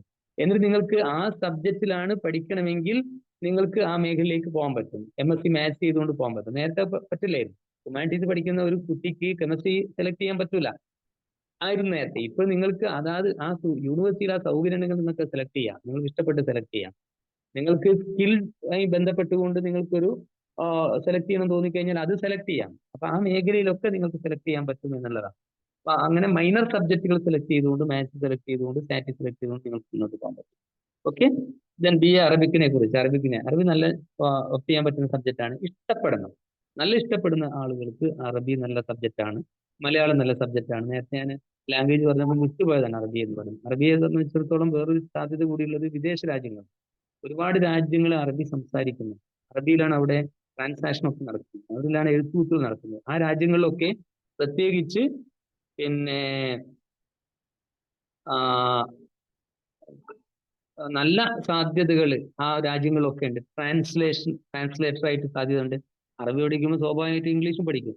അപ്പൊ ഇംഗ്ലീഷ് അറബിക് ട്രാൻസ്ലേഷൻ നല്ല സാധ്യതയുണ്ട്. ഇത് തന്നെയല്ല, പിന്നെ കണ്ടന്റ് റൈറ്റിംഗിലൊക്കെ ഈ ഫേസ്ബുക്ക് പോലെയുള്ള ഒറാക്കിൾ പോലുള്ള കണ്ടില്ലേ ചില, അതിലൊക്കെ അറബിക് ഡിപ്പാർട്ട്മെന്റ് MA അറബിക് കഴിഞ്ഞ് നന്നായിട്ട് അറബിക് ഭാഷ കൈകാര്യം ചെയ്യാൻ പറ്റുന്ന ആളുകളെ പിന്നെ സാധ്യതകളുണ്ട് എന്നുള്ളതാണ്. മാത്രമല്ല, നിങ്ങൾക്ക് അറബിക് പഠിച്ചാൽ കോളേജിൽ അസിസ്റ്റന്റ് പ്രൊഫസർ ആവാം. ആ മേഖലയിൽ എല്ലാ എംബസികളിലും സാധ്യത ഉണ്ട് അറബിക് പഠിച്ചു കഴിഞ്ഞാൽ. വിദേശത്ത് പോയി നിങ്ങൾക്ക് PG ചെയ്യാം, റിസർച്ച് ചെയ്യാം. സ്റ്റൈപ്പൻഡോട് കൂടി, സ്കോളർഷിപ്പോട് കൂടി നിങ്ങൾക്ക് റിസർച്ച് ചെയ്യാൻ പറ്റും അറബിക് പഠിച്ചാൽ. അപ്പം നല്ല സാധ്യതയുള്ള മേഖല തന്നെയാണ് അറബിക്, ഇംഗ്ലീഷ്, സംസ്കൃതം പോലുള്ള. ഞാൻ സംസ്കൃതം മലയാളം എന്ന് പറഞ്ഞാൽ കേരളത്തിലും അത് കുറച്ചും കൂടി ഒതുങ്ങി നിൽക്കുന്നുണ്ട്. അതിനേക്കാൾ ഒന്നും കൂടി സാധ്യത ഉള്ളത് പിന്നെ അറബിക്കിനാണെന്ന് കൂടി മനസ്സിലാക്കുക. മിഡിൽ ഈസ്റ്റിലും മറ്റുള്ള അറേബ്യൻ രാജ്യങ്ങളിലും ഒക്കെ, മറ്റുള്ള രാജ്യങ്ങളിലൊക്കെ, എംബസികളിലൊക്കെ സാധ്യത ഉണ്ട് എന്നുള്ളതാണ്. ഓക്കെ. ഹിസ്റ്ററി ഞാൻ പറഞ്ഞിരുന്നല്ലോ നേരത്തെ. MA ഹിസ്റ്ററി, ആർക്കിയോളജി മേഖലയിൽ MA ഹിസ്റ്ററി കഴിഞ്ഞാൽ ചരിത്രകാരനാവാം. MA ഹിസ്റ്ററി കഴിഞ്ഞിട്ട് നിങ്ങൾക്ക് അസിസ്റ്റന്റ് പ്രൊഫസർ ആവാം ഹിസ്റ്ററിയിൽ. നല്ല സാധ്യത, ഇഷ്ടമുള്ള ആളുകൾക്ക് പഠിക്കാൻ പറ്റുന്ന ഒരു സബ്ജക്റ്റാണ്. ഞാൻ പറഞ്ഞല്ലോ നേരത്തെ ഒരു ആപ്റ്റിറ്റ്യൂഡ് വേണം എന്നുള്ളത്. പിന്നെ നേരത്തെ ഒരാളെ ഒരു കോഴ്സിനെ, സ്ഥാപനത്തെ കുറിച്ച് ചോദിച്ചു, അതിൽ എത്രത്തോളം ഉണ്ട് എന്നുള്ളത്. പിന്നെ ട്രാവൽ ആൻഡ് ടൂറിസം ആണെന്ന് തോന്നുന്നത്. പിന്നെ അപ്പൊ അത്തരം സ്ഥാപനങ്ങളെ കുറിച്ച് ഓരോന്നും ചോദിച്ചു കഴിഞ്ഞാൽ പറയാനുള്ള ഒരു സമയമൊന്നും ഇപ്പം ഇല്ല. നിങ്ങൾ ഏറ്റവും നല്ല ബെസ്റ്റ് ഇൻസ്റ്റിറ്റ്യൂട്ടിൽ പോവുക എന്നുള്ളതാണ് ഞാൻ പറയുന്നത്. നിങ്ങൾ CUT എക്സാം എഴുതി സെൻട്രൽ യൂണിവേഴ്സിറ്റി പോവുക. അത് കിട്ടിയില്ലെങ്കിൽ നിങ്ങൾ നാട്ടിലുള്ള ഏറ്റവും നല്ല സെൽഫ് ഫിനാൻസ് കോളേജ് സെലക്ട് ചെയ്യുക. അല്ലെങ്കിൽ യൂണിവേഴ്സിറ്റി സെലക്ട് ചെയ്ത് കിട്ടിയിട്ടില്ലെങ്കിൽ എൻട്രൻസ് എഴുതി സെലക്ട് ചെയ്യുക. പിന്നെ നിങ്ങൾ അവിടുത്തെ കുട്ടികളോടും അവിടുത്തെ ഒരു പിന്നെ സീനിയർ അലുമിനിയോടൊക്കെ ചോദിക്കുക. നിങ്ങൾ പോയി കാണുക സ്ഥാപനം, ഡിപ്പാർട്ട്മെന്റ് എങ്ങനെ ഉണ്ട് നോക്കുക, അധ്യാപകർ, ഫാക്കൽറ്റീസ് എങ്ങനെ ഉണ്ട് നോക്കുക, അന്വേഷിക്കുക. അല്ലാതെ സെൽഫ് ഫിനാൻസ് കോളേജിൽ ഓരോന്നും ചോദിച്ചു കഴിഞ്ഞാൽ നമുക്ക് എല്ലാം പറയാനുള്ള ഒരു സമയം ഒന്നും ഉണ്ടാവില്ല. അത് ആ രീതിയിൽ. ജോഗ്രഫി നല്ലൊരു ഓപ്ഷനാണ്. ഇഷ്ടമുള്ള ആളുകൾക്ക് ജോഗ്രഫി ഓപ്ഷനാണ്. BA ജോഗ്രഫി ഉണ്ട്, BSc ജോഗ്രഫി ഉണ്ട്, MA ജോഗ്രഫി ഉണ്ട്. ജോഗ്രഫി ഇപ്പോഴേ പ്രത്യേകിച്ച് പിന്നെ ഈ ജിയോളജിയും ജോഗ്രഫിയും നല്ലൊരു സാധ്യതയുള്ള ഓപ്ഷനാണ്. രണ്ടും വേണമെങ്കിൽ ഒരു റിലേറ്റഡ് ആണെന്നും പറയാം. പ്രത്യേകിച്ച് പുതിയ മൈനിങ്ങിലും മറ്റുള്ളതിലൊക്കെ സാധ്യതകളുണ്ട് ജോഗ്രഫി പഠിച്ചാൽ. അതോടൊപ്പം തന്നെ പിന്നെ GPS പോലെയുള്ള പുതിയ ടെക്നോളജിയിൽ സാധ്യതയുണ്ട് ജിയോളജിക്കും. അതോടൊപ്പം തന്നെ ജോഗ്രഫിക്കും ഒക്കെ സാധ്യതയുണ്ട്. പക്ഷെ അതിനോടൊരു ഇഷ്ടം വേണം പഠിക്കാൻ. ആ ജോഗ്രഫി പഠിക്കാനുള്ള ഞാൻ പറഞ്ഞത് ഒരു ആപ്റ്റിറ്റ്യൂഡ് ഇഷ്ടം ഉണ്ടെങ്കിൽ നിങ്ങൾക്ക് BA ജോഗ്രഫി, MA ജോഗ്രഫി, അത് തന്നെ സെൻട്രൽ യൂണിവേഴ്സിറ്റിയിൽ MA ജോഗ്രഫി പഠിക്കാം. പിന്നെ റിസർച്ച് ചെയ്യാം. ആ രീതിയിലൊക്കെ പോയി കഴിഞ്ഞാൽ നല്ല സാധ്യതകൾ ഇതിനുണ്ട് എന്നുള്ളതാണ്. ഓക്കെ. ഏതായാലും നമ്മുടെ അനുവദിച്ച സമയം കഴിഞ്ഞിട്ടുണ്ട്. കുറെ ചോദ്യങ്ങൾ ഇടയ്ക്ക് ചോദിച്ചിട്ടുണ്ട്. ഇടയ്ക്ക് ടെസ്റ്റ് ചെയ്യാതിരുന്ന ചോദ്യം ജോഗ്രഫിക്കാരെ വേണ്ടി ചോദിച്ചു. പിന്നെ ഡിഗ്രി ഒപ്പം ചെയ്യാൻ പറ്റിയ കോഴ്സ് ഉണ്ടോ എന്നൊരു ജനറൽ ചോദ്യമുണ്ട്. ഡിഗ്രിക്കൊപ്പം ചെയ്യാൻ പറ്റുന്ന കോഴ്സുകൾ ഉണ്ടോ എന്നാണ് ഇപ്പം ഒരു ചോദ്യം ചോദിച്ചത്. ഓക്കെ. ഡിഗ്രിക്കൊപ്പം ചെയ്യാൻ പറ്റുന്ന, ഞാൻ പറഞ്ഞല്ലോ, ഈ 4 വർഷത്തെ ഡിഗ്രി കോഴ്സ് ആയതുകൊണ്ട് തന്നെ അതിനൊപ്പം നമുക്ക് ഇപ്പം ഉദാഹരണത്തിന് ഹാർഡ്വാർഡ് യൂണിവേഴ്സിറ്റി അല്ലെങ്കിൽ വേറെ ഏതെങ്കിലും വിദേശ യൂണിവേഴ്സിറ്റിയിൽ ഒരു കോഴ്സ് നമുക്ക് ഇഷ്ടമുണ്ട്. ആ താല്പര്യമുള്ള കോഴ്സ് നമുക്ക് ഇതിനോടൊപ്പം ചേരണം, ഇത് ചെയ്യണം. തീർച്ചയായും നിങ്ങൾക്ക് ചെയ്യാം. അത് സ്കിൽ ഓറിയന്റഡോ അല്ലെങ്കിൽ മറ്റുള്ള ഒരു AI ഓറിയന്റഡ് കോഴ്സോ അല്ലെങ്കിൽ മറ്റുള്ള ഏതെങ്കിലും ഒരു ആഡ് ഓൺ കോഴ്സോ നിങ്ങൾ ചെയ്യണമെങ്കിൽ ആ കോഴ്സ് ചെയ്യുകയും നിങ്ങൾ ഇവിടെ ഡിഗ്രി ചെയ്യുന്ന അതിന്റെ ക്രെഡിറ്റ് സിസ്റ്റത്തിലേക്ക് നിങ്ങൾക്ക് ആഡ് ചെയ്യുകയും ചെയ്യാം. അപ്പൊ നിങ്ങൾക്ക് ആ ക്രെഡിറ്റ് സിസ്റ്റം എത്ര ക്രെഡിറ്റ് ആണോ 177 ആണെങ്കിൽ 177 ഉണ്ടാക്കുക എന്നുള്ളതാണ്. ആ 177 ഉണ്ടാക്കുന്ന ക്രെഡിറ്റ് സിസ്റ്റത്തിലേക്ക് നിങ്ങൾ വിദേശത്ത് നിങ്ങൾക്ക് ഇഷ്ടപ്പെട്ട ആഡ് ഓൺ കോഴ്സുകൾ ചെയ്ത് അത് നിങ്ങൾക്ക് സബ്മിറ്റ് ചെയ്ത് കഴിഞ്ഞാൽ നിങ്ങൾക്ക് ആ ക്രെഡിറ്റ് എത്രയാണോ ടോട്ടൽ ക്രെഡിറ്റ് ആവേണ്ടത് അതായി കഴിഞ്ഞാൽ നിങ്ങൾക്ക് 4 വർഷത്തെ ഡിഗ്രി ഓണേഴ്സ് പൂർത്തീകരിക്കാൻ കഴിയും. അപ്പൊ അങ്ങനെ ഒരു സൗകര്യം കൂടി ഇപ്പൊ ഉണ്ട്. പിന്നെ നമുക്ക് പാർട്ട് ടൈം ആയിട്ടോ മീൻസ് ഓപ്പൺ ആയിട്ടോ ഒക്കെ വേറെ കോഴ്സുകൾ ചെയ്യാൻ താല്പര്യമുള്ള ആളുകൾക്ക് അത് ചെയ്യാൻ പറ്റും. അതിന് ഒരു തടസ്സവും. Okay. Teaching related jobs in history എന്നൊക്കെ ചോദ്യം കാണുന്നുണ്ട്. ടീച്ചിങ് റിലേറ്റഡ് ജോബ് ഞാൻ പറഞ്ഞു നേരത്തെ. ഹിസ്റ്ററി പറഞ്ഞ സമയത്ത് നിങ്ങൾക്ക് അസിസ്റ്റന്റ് പ്രൊഫസർ ആവാം, പിന്നെ കോളേജിൽ അസിസ്റ്റന്റ് പ്രൊഫസർ ആവാം, +2 പിന്നെ ഹിസ്റ്ററി ടീച്ചർ ആവാം, സെക്കൻഡറി ടീച്ചർ ആവാം, പിന്നെ അതോടൊപ്പം തന്നെ ഹൈസ്കൂൾ ടീച്ചർ ആവാം, ഹിസ്റ്ററിയുടെ ടീച്ചർ, സോഷ്യൽ സയൻസ് ടീച്ചർ ഞാൻ നേരത്തെ പറഞ്ഞിരുന്നത്. പിന്നെ എക്കണോമിക്സും ഒക്കെ പറഞ്ഞ സമയത്ത് ഞാൻ നേരത്തെ അത് സൂചിപ്പിച്ചു. എന്നാൽ ഒന്നും കൂടി ആവർത്തിക്കാൻ, ഹിസ്റ്ററി നല്ലൊരു സബ്ജക്റ്റ് ആണ്, ടീച്ചിങ്ങിൽ നല്ലൊരു ഏരിയ ആണ്. താല്പര്യമുള്ള കുട്ടികൾക്ക് നിങ്ങളിപ്പം തന്നെ എയിം ചെയ്യേണ്ടത് ഞാൻ കോളേജിൽ അസിസ്റ്റന്റ് പ്രൊഫസർ ആവുന്നതാണ്. അങ്ങനെ എയിം ചെയ്തുകൊണ്ട് പോവുക. നെറ്റ് എഴുതി ആ തലത്തിലൊക്കെ JRF കിട്ടി, ഡോക്ടറേറ്റ് എടുത്തു. പിന്നെ ഡോക്ടറേറ്റ് എടുത്ത് JRF കിട്ടിയാൽ തന്നെ നിങ്ങൾക്ക് മാസത്തിൽ 40,000 45,000 സ്റ്റൈപ്പൻഡ് കിട്ടും. അപ്പൊ അങ്ങനെയൊക്കെ സർക്കാർ നമുക്ക് തരുന്നുണ്ട്. ഓക്കെ. പിന്നെ ഡിഗ്രിയുടെ കൂടെ ചെയ്യാൻ പറ്റിയ കോഴ്സ് ജോബ് കിട്ടാൻ പറ്റിയതെന്ന് വീണ്ടും വീണ്ടും ആവർത്തിക്കുന്നതുകൊണ്ട് അയാളൊന്ന് അൺമ്യൂട്ട് ചെയ്ത് ചോദിച്ചാൽ എന്താണ് മനസ്സിൽ ഉദ്ദേശിക്കുന്നത് ഒപ്പം ചെയ്യാൻ പറ്റിയതെന്ന് മനസ്സിലാവും. ഫാത്തിമത്തോ സൊഹറ MB ആണെന്ന് ചോദിച്ചു. ഡിഗ്രീന്റെ കൂടെ ചെയ്യാൻ പറ്റിയ കോഴ്സ് ജോബ് കിട്ടാൻ പറ്റിയത് എന്ത് ജോബാണ് ഉദ്ദേശിക്കുന്നത് ഒന്ന് ക്ലാരിറ്റി വന്നാൽ അതിനനുസരിച്ച് പറയാം. അതെ. ഇപ്പൊ ഞാൻ പറഞ്ഞ ഒക്കെ ജോബ് ഓറിയന്റാണ്. ഒറ്റ ഒന്നും ജോബ് ഇല്ലാത്തല്ല. ഡിഗ്രി ചെയ്യുന്ന ഹ്യൂമാനിറ്റീസുകാർക്കുള്ള എല്ലാ എത്ര സ്ഥാപനങ്ങളും എത്ര കോഴ്സുകളും എത്ര ഞാൻ പറഞ്ഞു. ഡിഗ്രി കഴിഞ്ഞാൽ നിങ്ങൾക്ക് ചെയ്യാൻ പറ്റുന്നത് ഗവൺമെന്റ് തലത്തിൽ ജോലി, Kerala government, staff selection commission, central government, മറ്റുള്ള CGL അവര് അങ്ങനെ പറഞ്ഞു, സിവിൽ സർവീസ് പറഞ്ഞു, അങ്ങനെ എല്ലാം. പിന്നെ അത് മാത്രമല്ല പ്രൊഫസർ ആവാം, അങ്ങനെ ആവാം, നിങ്ങൾ പഠിച്ച സബ്ജക്റ്റിൽ അങ്ങനെ ആവാം. അതൊക്കെ ജോബ് ഓറിയന്റഡ് തന്നെ. നിങ്ങൾ ഡിഗ്രി എന്ന് പറഞ്ഞ ജോബ് ഓറിയന്റഡ് കോഴ്സാ. ഓക്കെ. ഇനി ക്ലാരിഫിക്കേഷൻ വേണമെങ്കിൽ ഒന്നും കൂടി ചോദിച്ചോളൂ വിശദമായിട്ട്. അതുപോലെ ഫാത്തിമത്ത് സോറ തന്നെ ഡിജിറ്റൽ മാർക്കറ്റിംഗ് സ്കോപ്പ് ഉണ്ടോ? ഈ ചോദിച്ചത് മനസ്സിൽ ഉദ്ദേശിച്ച് ക്ലിയർ ആയിട്ട് ചോദിച്ചോളൂ. നിങ്ങൾക്ക് ഏത് പ്രായത്തിൽ ജോലി കിട്ടാനാണ്? ടീച്ചിങ് ജോലിയാണെങ്കിൽ ഗവൺമെന്റ് ടീച്ചർ ആവാൻ 30 വയസ്സ് നോക്കിയാൽ മതി. അതേ സ്ഥാനത്ത് PHSL എഴുതാൻ നിങ്ങൾക്ക് 19-20 വയസ്സിൽ ജോലിയാവാം. നിങ്ങളുടെ മനസ്സിൽ ഏത് പ്രായത്തിലെ ജോലിയാണ് സങ്കല്പിക്കുന്നതെന്നൊക്കെ വ്യക്തമാക്കാൻ വേണ്ടി ഒന്ന് ഓപ്പൺ ചെയ്ത് ചോദിച്ചാൽ, ഇങ്ങനെ എല്ലാ മറുപടി ഒരുപക്ഷെ നിങ്ങൾ മനസ്സിൽ ആഗ്രഹിക്കുന്ന മറുപടി കിട്ടണമെങ്കിൽ ഒന്നുകൂടെ ചോദ്യത്തിലെ ക്ലാരിറ്റി വരുത്തിക്കൊള്ളൂ കുട്ടി. വീണ്ടും വീണ്ടും ചോദിച്ചു. ഒരു ഡൗട്ട് ഉണ്ട്. ഓക്കെ. ഈ സോഷ്യൽ റിലേറ്റഡ് ഡൗട്ടാണ്. സോഷ്യൽ വർക്ക് പറയുമ്പോൾ നമ്മൾ ഏറ്റവും ഇന്ത്യയിൽ ബെസ്റ്റ് യൂണിവേഴ്സിറ്റി പോകാൻ പറ്റിയ യൂണിവേഴ്സിറ്റി ഏതാന്നുള്ളതാണ്. ഇന്ത്യയിൽ സോഷ്യൽ വർക്കിന്റെ ഡിഗ്രി, അതുപോലെ ഡിഗ്രിയോ PG ആണെങ്കിലും ഏറ്റവും ബെസ്റ്റ് യൂണിവേഴ്സിറ്റി ഏതാന്നുള്ളതാണ് പോകാൻ പറ്റിയ ആണ് ചോദ്യം. സോഷ്യൽ വർക്കിൽ ഇപ്പം ഏറ്റവും നല്ലത് പറയാൻ പറ്റുന്നത് നിങ്ങൾക്ക് CUT എക്സാം എഴുതി പോകുന്നതാണ്. CUT എക്സാമിനേഷൻ എഴുതി സെൻട്രൽ യൂണിവേഴ്സിറ്റി പോവാം. സെൻട്രൽ യൂണിവേഴ്സിറ്റീസിൽ ഏറ്റവും ബെസ്റ്റ് യൂണിവേഴ്സിറ്റി എന്ന് പറയാൻ പറ്റുന്ന യൂണിവേഴ്സിറ്റി ഏതാണെന്നുള്ളത്? ബെസ്റ്റ് യൂണിവേഴ്സിറ്റികൾ Jawaharlal Nehru university, Delhi university, Pondicherry central university. നമ്മുടെ കേരളത്തിലുണ്ട് MSW സെൻട്രൽ യൂണിവേഴ്സിറ്റി ഉണ്ട്.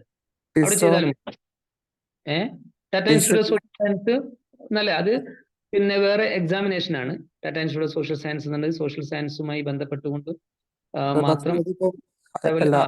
ടീച്ചറിന്റെ എക്സാം ഇപ്പം CUT അണ്ടറിൽ വന്നിട്ടുണ്ട് എന്നാണ് കേട്ടത്. അതെ, ഇപ്പൊ പുതിയതായിട്ട് വന്നിട്ടുണ്ട്. Tata institute of social science ആണ് ടിസ്. അത് സോഷ്യൽ സയൻസുമായി ബന്ധപ്പെട്ട് സോഷ്യോളജിയുമായി ബന്ധപ്പെട്ടുകൊണ്ട് മാത്രം കോൺസെൻട്രേറ്റ് ചെയ്തുകൊണ്ടുള്ള യൂണിവേഴ്സിറ്റിയാണ്. അവിടെ MSW കോഴ്സ് ഉണ്ട്, സോഷ്യോളജി ഉണ്ട്, HR ഉണ്ട്, MA HR എന്ന കോഴ്സ് ഉണ്ട്. പിന്നെ അതൊക്കെ നല്ല നല്ല കോഴ്സുകളാണ്. ടിസ് നല്ലൊരു ഓപ്ഷനാണ്. പിന്നെ അതുകൊണ്ട് തന്നെ CUT എഴുതി അതിൽ വരുന്ന യൂണിവേഴ്സിറ്റികളിൽ നിങ്ങൾ പിന്നെ അത് എക്സാം എഴുതി നിങ്ങൾ സെലക്ഷൻ ഒക്കെ ആയി കഴിഞ്ഞ് കോൺടാക്ട് ചെയ്താൽ പറയാം ഡൽഹി യൂണിവേഴ്സിറ്റിയിലുണ്ടല്ലേ? അതെ അതെ അതെ. നിങ്ങൾ അതിൽ എക്സാം എഴുതി കോൺടാക്ട് ചെയ്ത് CG ആയിട്ട് ബന്ധപ്പെട്ട് കഴിഞ്ഞാൽ കൃത്യമായ ഒരു ധാരണ അന്നേരം ഉണ്ടാക്കുന്നത് നല്ലത്. Okay okay, thank you. ടിസ്സിലാണ് കുറച്ചെങ്കിലും ക്യാമ്പസ് പ്ലേസ്മെന്റ് എന്നൊക്കെ പറയുന്നത് ഉള്ളത്. അവർക്ക് സോഷ്യൽ ഫേമസ് ആയിട്ടുള്ള പ്രൈവറ്റ് കമ്പനികൾ CSR ഫണ്ട് ഉപയോഗിക്കുന്നതിന്റെ പ്രോജക്റ്റുകളുണ്ട്. ആ പ്രോജക്റ്റുകളിലേക്കൊക്കെ ഡയറക്റ്റ് ആയിട്ട് ടിസ്സുകാർക്ക് പോകാൻ പറ്റുന്നുണ്ട്. സ്റ്റാർട്ടിങ് 40,000 ഒക്കെ കിട്ടുന്നുണ്ട്. MSW വലിയ പൈസ വാരുന്ന MBA മേഖല അല്ലല്ലോ. അപ്പോൾ കമ്പാരിറ്റീവ്ലി ബെറ്റർ കിട്ടുന്നത് ടിസ് ഉള്ളവർക്കാണ്. ഇപ്പോൾ നിങ്ങൾക്ക് ടിസ് ഒരു നല്ല ഓപ്ഷനാണ്. Okay okay, thank U. Okay, ഇനി ഡൗട്ട്സ് ഏതായാലും ഇപ്പൊ കുറച്ച് സമയം ക്ലാസ് കേട്ടു. നിങ്ങൾ ജസ്റ്റ് നിങ്ങളുടെ ഒരു അഭിപ്രായങ്ങളൊക്കെ ഒന്ന് മെസ്സേജ് ചെയ്താൽ നല്ലതാ. ഹ്യൂമാനിറ്റീസുമായി ബന്ധപ്പെട്ടുകൊണ്ട് കുറച്ച് കാര്യങ്ങളൊക്കെ മനസ്സിലായോ? പിന്നെ നമ്മൾ ടച്ച് ചെയ്യാതെ പോയ ഒറ്റ ക്വസ്റ്റ്യൻ ഇതിൽ കാണുന്നുണ്ട്. Govindapai memorial government college Manjeshwaram BTTM course degree admission കിട്ടി. ബെറ്റർ ഡിഗ്രി ആണോ അത് എന്നുള്ളത് അഡ്മിഷൻ കിട്ടിയതിന് ശേഷമാണ് ചോദിക്കുന്നത്. എന്തായാലും അതിനെക്കുറിച്ച് അഭിപ്രായം ആളവിടെ ഹരിഗോവിന്ദ് പറഞ്ഞിരുന്നു സാറേ, അഡ്മിഷൻ കിട്ടിയ bachelor of tourist travel and tourism management ആയിരിക്കും ഉദ്ദേശിച്ചത് അല്ലേ? അതെ, bachelor of tourism and travel management. Travel and tourism management അത് ഞാൻ നേരത്തെ പറഞ്ഞിരുന്നു. അപ്പൊ അത്തരം കോളേജുകൾ നിങ്ങൾ അവിടെ ഒന്ന് അന്വേഷിക്കണം. പിന്നെ അഡ്മിഷൻ കിട്ടിയതിന് ശേഷം ആയതുകൊണ്ട് പിന്നെ ഞാൻ അഡ്മിഷൻ എടുത്തു, ഇനിയാണല്ലോ സ്കോപ്പ് ചോദിക്കാൻ അതെ നോർമലി. അതെ അതെ അതെ അതെ അതെ. അപ്പൊ വേറെ നിങ്ങൾക്ക് കയ്യിൽ ഹയർ ഓപ്ഷൻ ഉണ്ടെങ്കിൽ അത് ചോദിക്കാം. എന്നിട്ടല്ലേ ഒരു കമ്പാരിസൺ.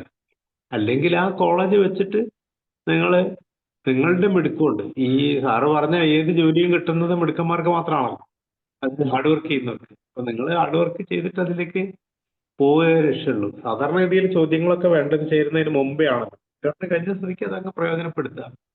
അതെ അതെ അതെ, പഠിക്കാം, നന്നായി പഠിക്കാം. പിന്നെ നേരത്തെ പറഞ്ഞ സാറേ, MTക്ക് പോട്ടെ അവര് മാസ്റ്റർ ഓഫ് ടൂറിസം അഡ്മിനിസ്ട്രേഷനോ master of travel and tourism management കോഴ്സിന് CUT എഴുതി അങ്ങനെ പോവാം സെൻട്രൽ യൂണിവേഴ്സിറ്റിയിൽ. അല്ലെങ്കിൽ MBA ട്രാവൽ ആൻഡ് ടൂറിസത്തിന് പോവാം. അതെ, ഡിജിറ്റൽ മാർക്കറ്റിംഗിന് സ്കോപ്പ് ഉണ്ടോ എന്ന് ചോദിച്ച ഫാത്തിമ സാർ ഉണ്ടെങ്കിൽ അഡ്മിറ്റ് ചെയ്യാൻ, ഉണ്ടെങ്കിൽ ആളിവിടെ ഉണ്ടെങ്കിൽ.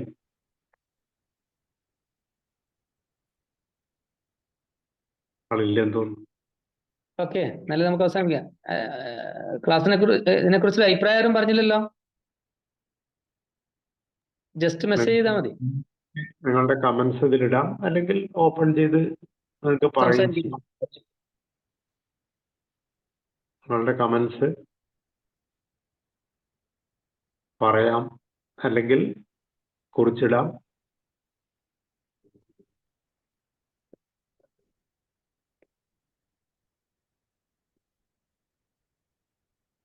Good webinar, got many information, good section. Thank you sir, വളരെ ഉപകാരമുള്ള ക്ലാസ് ആയിരുന്നു.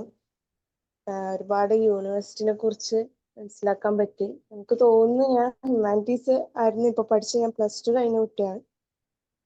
എനിക്ക് തോന്നുന്നു ഹ്യൂമാനിറ്റീസ് എടുക്കുന്നതിന് മുന്നേ ഈ ഒരു ക്ലാസ് വളരെ ഉപകാരപ്പെടുമായിരുന്നു തോന്നുന്നു. Thank you. ഓക്കെ, അപ്പൊ സംസാരിച്ച ആളെ പേര്? എന്റെ പേര് ഫർഹ ഫെബിൻ. ഞാൻ സീതിയിൽ പഠിച്ചാണ്. എവിടെ പഠിച്ചേ? സീതി സാഹിബിൽ പഠിച്ചാണ്. Okay, Seethi Sahib. Okay okay okay. പിന്നെ ഈ പറഞ്ഞതിനനുസരിച്ചുകൊണ്ട് ഹ്യൂമാനിറ്റീസ് ചെയ്തതല്ലേ, ഇനി ഒന്ന് എയിം ചെയ്യുക, നല്ലൊരു യൂണിവേഴ്സിറ്റി PG അല്ലെങ്കിൽ ഒരു പ്രൊഫഷണൽ കോഴ്സ് എയിം ചെയ്തുകൊണ്ട് ഡിഗ്രി എടുത്തിട്ട് അങ്ങനെ പോയിക്കോളൂ. നല്ല ഒരു ഓപ്ഷൻ തന്നെയാണ് ഹ്യൂമാനിറ്റീസ് സെലക്ട് ചെയ്തത്. ഓക്കെ ഓക്കെ, നിങ്ങളെ കമന്റ്സിനൊക്കെ താങ്ക്സ്. സാറേ, അവസാനിപ്പിക്കല്ലേ? ഓക്കെ, നമുക്ക് അവസാനിപ്പിക്കാം. അപ്പോൾ ഹ്യൂമാനിറ്റീസ് മേഖലയായിട്ട് ബന്ധപ്പെട്ട ജോലികളെ കുറിച്ച് ഉള്ള വിശദമായൊരു 1.5 മണിക്കൂറിലധികം നീണ്ടൊരു ക്ലാസ്സാണ് കലാം സാർ തന്നത്. അപ്പോൾ ഞാൻ അദ്ദേഹത്തിനുള്ള നന്ദി രേഖപ്പെടുത്തുന്നു. ഈ ക്ലാസ് നിങ്ങൾക്ക് പ്രയോജനപ്പെടട്ടെ. അദ്ദേഹം തന്നെ ഇടയ്ക്കിടയ്ക്ക് പറയുന്നുണ്ടായിരുന്നു, ഹ്യൂമാനിറ്റീസുകാർക്കാണ് ജോലി കൂടുതൽ കിട്ടുന്നത്. അതിന് കാരണം ഹ്യൂമാനിറ്റീസുകാർക്കാണ് കൂടുതൽ സമയം കിട്ടുന്നത്, അവരാണ് എക്സ്ട്രാ വായിക്കുന്നതെന്ന്. ആ ഭാഗം അണ്ടർലൈൻ ചെയ്ത് കേൾക്കുക. കാരണം ഒരു സയൻസുകാരൻ അവൻ +2 കഴിഞ്ഞു, ഹിസ്റ്ററി പിന്നെ എഞ്ചിനീയറിംഗ് നല്ലൊരു എഞ്ചിനീയറിംഗ് കോളേജിൽ IIT പഠിച്ചു, അവന് നേരെ ഒരു കമ്പനി ജോലിക്ക് കൊണ്ടുപോകും. അല്ലെങ്കിൽ ഒരു കമ്പ്യൂട്ടർ എഞ്ചിനീയറിംഗ് മെഡിക്കൽ പഠിച്ചു, അവൻ നേരെ പ്രാക്ടീസ് ചെയ്യാം. അതൊരു പ്രൊഫഷണൽ കോഴ്സാണ്. നമ്മൾ ഹ്യൂമാനിറ്റീസുകാരൻ അതിനേക്കാൾ ഉയർന്ന ജോലികളിലേക്ക് എത്തുന്നത് സാറ് ഈ പറഞ്ഞ വായിക്കുന്നവർക്കാണ്. അപ്പോൾ സബ്ജക്റ്റിനേക്കാൾ ബിയോണ്ട് സിലബസ് അറിയുന്നവർക്കാണ് ഹ്യൂമാനിറ്റീസുകാരന് ജോലി കിട്ടുക. അല്ലെങ്കിൽ 0 ലെവലിൽ നിൽക്കും. അപ്പോൾ അദ്ദേഹം പറഞ്ഞ അത്രയും ഇടയ്ക്ക് 3-4 തവണ മെൻഷൻ ചെയ്യേണ്ടായി. ഹ്യൂമാനിറ്റീസുകാർക്ക് ധാരാളം സമയമുണ്ട്, അവർ എക്സ്ട്രാ വായിക്കും. ആ വായിക്കാത്ത ഹ്യൂമാനിറ്റീസുകാരുടെ സ്ഥിതി ഇതിൽ നിന്ന് നേരെ വിഭിന്നമായി പോകും. അപ്പൊ അങ്ങനെ വായിക്കാനും ജോലി വാങ്ങണമെന്നുള്ള ചിന്തയോടുകൂടി പഠനകാലത്ത് പ്രിപ്പയർ ചെയ്യാനും നിങ്ങൾക്ക് തോന്നട്ടെ. അതാണ് അദ്ദേഹം അതുകൊണ്ട് ഉദ്ദേശിച്ചത്. കൂടുതൽ വായനാശീലം ഹ്യൂമാനിറ്റീസുകാർക്കാണ് എന്ന് അദ്ദേഹം SI പോസ്റ്റിനെ കുറിച്ച് പറയുമ്പോഴൊക്കെ എടുത്തു പറഞ്ഞു. അങ്ങനെ ഇല്ലാത്ത ഹ്യൂമാനിറ്റീസുകാരുടെ കാര്യം വളരെ പരിതാപകരമായി തീരുകയും അങ്ങനെയുള്ളവര് ഏറ്റവും നല്ല മേഖലയിൽ ഹ്യൂമാനിറ്റീസുകാർ എത്തുകയും ചെയ്യുന്നുണ്ട്. ആ പാഠം കൂടി അദ്ദേഹം പറഞ്ഞത് ഉൾക്കൊള്ളാൻ നമുക്ക് എല്ലാവർക്കും സാധിക്കട്ടെ. അപ്പോൾ വീണ്ടും കമന്റ് എഴുതിയ പിങ്കി ജെമി, രേഷ്മ, ബീന, ട്രാൻസ, റിയൽമി, നാർദോ, റിയ, റിദാസ്, നിബ്രാസ്, അങ്ങനെ മുഹമ്മദ് അമീൻ തുടങ്ങി എല്ലാ ഇതിൽ പങ്കെടുത്ത എല്ലാവർക്കും സിജിയുടെ പേരിലുള്ള നന്ദി. അദ്ദേഹത്തെ ക്ലാസ് എടുത്ത നിങ്ങൾക്ക് വളരെ പ്രയോജനപ്രദമായ ക്ലാസ് എടുത്ത സലാം സാറിനും നന്ദി. അടുത്ത ഞായറാഴ്ച വീണ്ടും മറ്റൊരു വിഷയമായിട്ടുണ്ടാവും. All the best. Thank you very much. Thank you all.